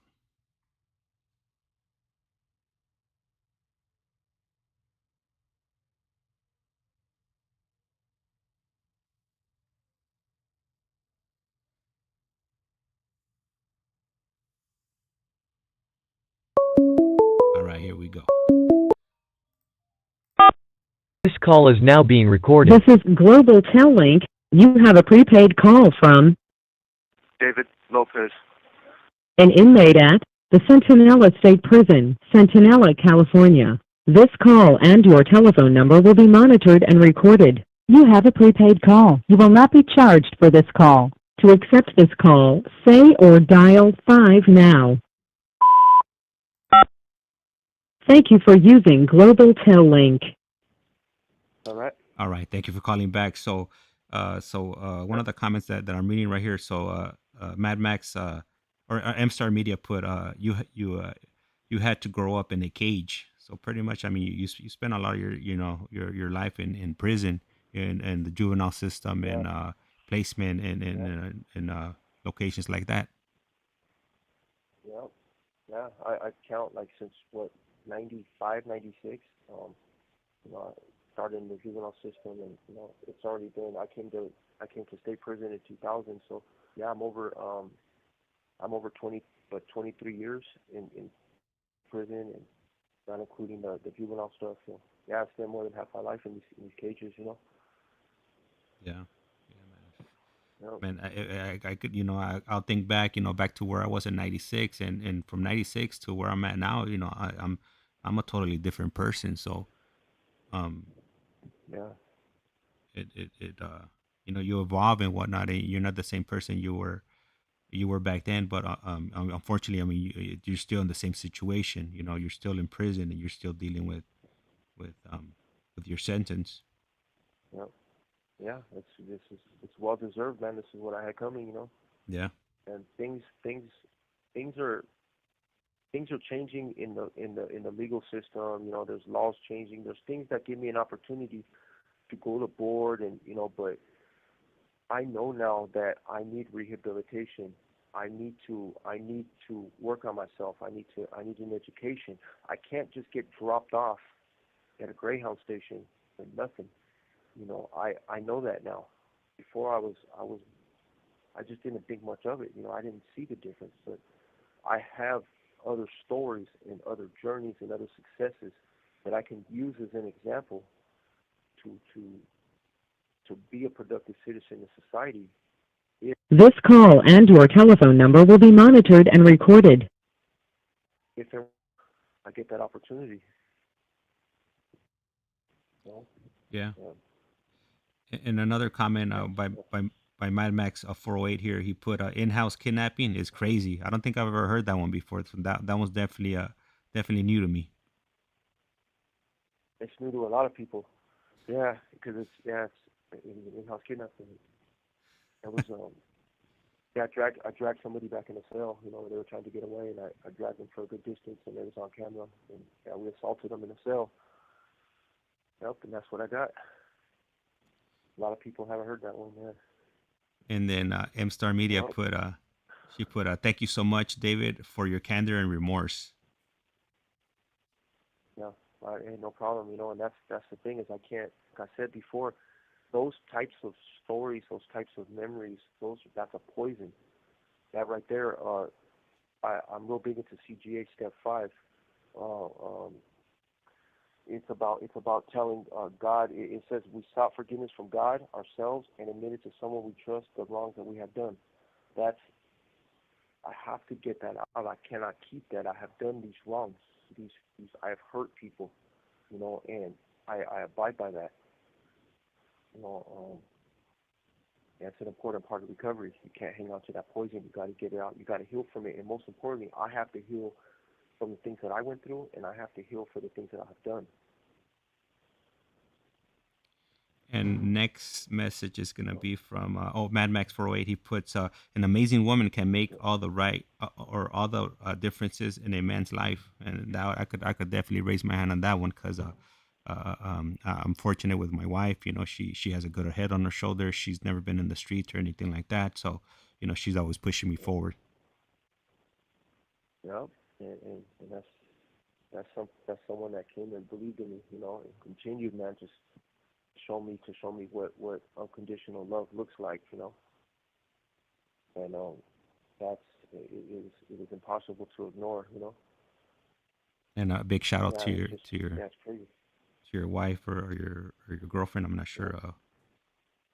No, that's my wife. Okay. My Well, wife can't call her my girlfriend. shout out, She's shout out. gonna whip my ass. Yeah, and shout out to Yep. the wifey. Definitely 100% right there. Yep. Shout out to wife. She gonna whip my ass and then she gonna come for you.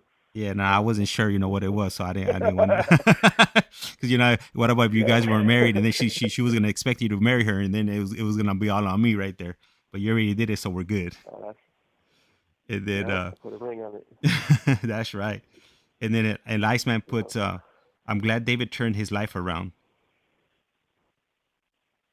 Yeah, thank you. I appreciate that. And I can feel it. I can feel that love. And I can feel that understanding. And the listeners that this 3 hours is not. It's a long time. It's a long time out of your guys' day. Um, to talk about these things. And I just it's really amazing that you give us this platform to get our stories of madness and redemption out. And I wanna pay honor to victims. You know, and this is a way that we can do that. This is a form of me making amends. I'm really big on that. But like I want to emphasize before, my change did not come overnight. This was not easy. The David that you see here or that you listen to right now is not the person that I was um, 7 years ago. That it was eating at me a little bit 7 years ago, 6 years ago. I've been clean for off of violence for 6 years. That's the last time I was in a violent incident, and it's gotta be a total assault, man, on your character, on your personality. You have to have like how they say that they send in for war, they send in the Marines, the Army, the Navy. Everybody has their purpose, and when it comes to change and rehabilitation, you have to attack it the same way. You know, you have to have a support network. CDCR has to be involved. They were involved with deterring me. There was things that they did. Now they might have went about things the wrong way in certain aspects, but there was intervention from CDCR that helped me get to where I needed to get to. So it wasn't all bad. I don't want to just say, well, they failed me in every way possible. No, I failed myself in every way possible. They were just there to give me a place to fail at. But they're starting to see, they're starting to see that change is real. It's happening. And there's violence. I see incidents. I see people get stomped out. I'm on a level 3. I finally came down to level 3. Again, I've been level 4 this whole time. So I just arrived here to level 3 4 months ago. So since I got locked up on this murder case and everything that I was doing in the hole and everything, yeah, I had stayed level 4 that whole time. So I spent time on a 180 level 4 again. But that's another story. That place is fucking nuts. Let me ask you right Well, now that you mentioned that you recently, you got there to a level 3. Did you get a level 3 uh-huh. override, or did you drop in points, Yeah. which made you eligible? No, I'm on an override. Yep, I'm still on override, but I've dropped my points. I was in over 100. I was over 100 points, and I started working. I started rehabilitating, so I started dropping 12 points a year, and now I got 61 points, which means level 3 is 59. So next year in May, I'm gonna finally drop down to level 3. I'm gonna be in like the high 40s. So you're gonna be a Yep. righteous level 3 now. I'm gonna be a righteous level 3 in May. Yep. And you know Yep. what? Yeah, I'm still level 4. Yep. And you know what? A common theme, I think, what everybody is, or the majority of you guys that have been on here, a lot of you have level 3 overrides. A lot of you should have been at level 4, but with the CDR changing Yeah. and whatnot, you guys are able to be at a lower Yep. lower level that helps you get ahead, whether it's in your education or helping others, or striving for a Yeah. better life. Yep. Yeah. I'm in college now. I'm taking I'm doing multiple colleges. I'm working to get in the program to get my bachelor's degree. I want to do the OMCP program pretty soon, which is the drug counseling program. I want to do that, but I'm just not ready to transfer yet. Yeah. They gave family visiting back to lifers, so I get to be out there with my family. Oh, So that's good. That's definitely a different. plus. Yep. You And then know. Yeah, there's it's just not. crazy that the. Go ahead. Go ahead. No, go ahead. You might forget if No, the you don't say changes. it. Now the changes that they've made are amazing, man. In here, it's crazy. You know, seeing how everything is playing out in here. And Eliasman put he wants you to say hello to Jesse. We haven't heard from him in like a few weeks now, so I'm sure the audience definitely wants to hear from him. So Yep. hopefully we could set something up sometime soon where bring him on, or maybe Yep. we're able to Yeah. bring both of you guys on at the same time. So Yeah, we talked about it already. You know, Jesse's my boy, and I'm real happy that I get to be a part of this journey with him. You know, I started a lot of my journey with Jesse. You know, and it's crazy that we're here together. And he's off at a self-help group right now. He's not in a cell. He's at a lifer class right now. He's out there bettering himself. You know, he's doing college. But I'll let him know, man. I'll let him know. I told him that Iceman was saying positive things on here. You know, yeah, no, yeah, I'll let him know. there's a lot of people that your stories are people are listening to your stories, and they're rooting for you guys to do good, and come eventually come home. So you know hopefully it happens sooner than later. Yeah, I think it's gonna be a minute. I think I'm gonna have to hit like 20 total. I'm at 13 anyway, but like I said, man, when the gates open, it's when it's the right time. You know, I don't want them, I don't want these gates to open until I've I've completely transformed. You know, across the board, everything has to be right for me before these gates open. As far as from what I did, you know, and I don't deserve to go home. You know, I don't want, some people ask me, hey, do you feel like, are you gonna, you deserve to go home and stuff like that? No, absolutely not. I should be chained to a damn wall the way I was behaving. I should be doing life without parole. My situation, I could have been on death row. I could have had first degree murder. I did take something off of the victim's body, and I absolutely do not deserve to go home. If society feels that I'm no longer a threat to society, which, and that's up to the commissioners to determine. That's not up for me to determine. I feel like I'm okay. I'm good, but I have stuff to work on still. And I want to touch on something that Yep, you said earlier on, that I'm providing this yep, platform for you guys. And absolutely. I'm guilty of consuming a lot of this prison content and whatnot. And Yeah, I wanted to offer something different, to the audience out there, because it's yeah, not all the glitz and glamour that everybody puts out there. Not everybody is doing all these a crazy amount of stabbings and getting dope into the prison, and have all these females after them. There's other things that yeah, happen in prison that people don't like to share. Whether it's absolutely. it's being lonely during the holidays, or when you have a family member that passes Absolutely. away. How the correction officer just pretty much just let you know, and then you got to deal with it on your own. There is no mental health or grief support that they are, or grief support counseling that they offer there. So there's a lot of things that happen This behind call bars. and your telephone number will be monitored and recorded. The That the thing is, what's changed in here is, as far as that, they do have mental health available, and I've seen that here, and they will do that, but the problem is that it's not really, like, I don't want to say it's frowned upon, but it's kind of like, it's not a normal thing for someone when a family member dies in here. It's not it's not normal for us to show that emotion. My grandmother passed away while I was in here, and I couldn't cry in front of my cellie. I had to find a way to mourn for my grandma. I had to do it without him even knowing what I was going through. I had to turn away. I had to make sure that I covered my tracks, like, because you can't. That was a different time in a different place, but I didn't feel comfortable being vulnerable. If You have 60 seconds remaining. I might have to take his ass out. You never know one of these days. And that's the thing that's crazy. So, but yeah.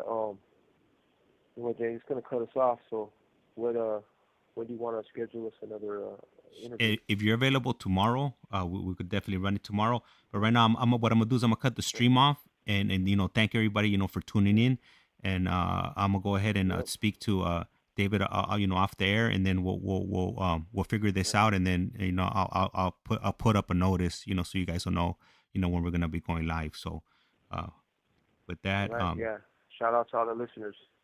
Shout out to all the listeners. Thank you guys for listening to my story. all right, thank you, and you guys go ahead and have a good night. And I do see another question on there. I'll ask him off the air, so like that next time we come on, he'll go ahead and answer your question. All right. All right. You have a good night. All right, you too. Thank you. All right, guys. So, I want to go ahead and thank you once again, for tuning in. Most likely we'll be on tomorrow at the same time, but I'll confirm with him right now when we speak, and then we'll see each other tomorrow.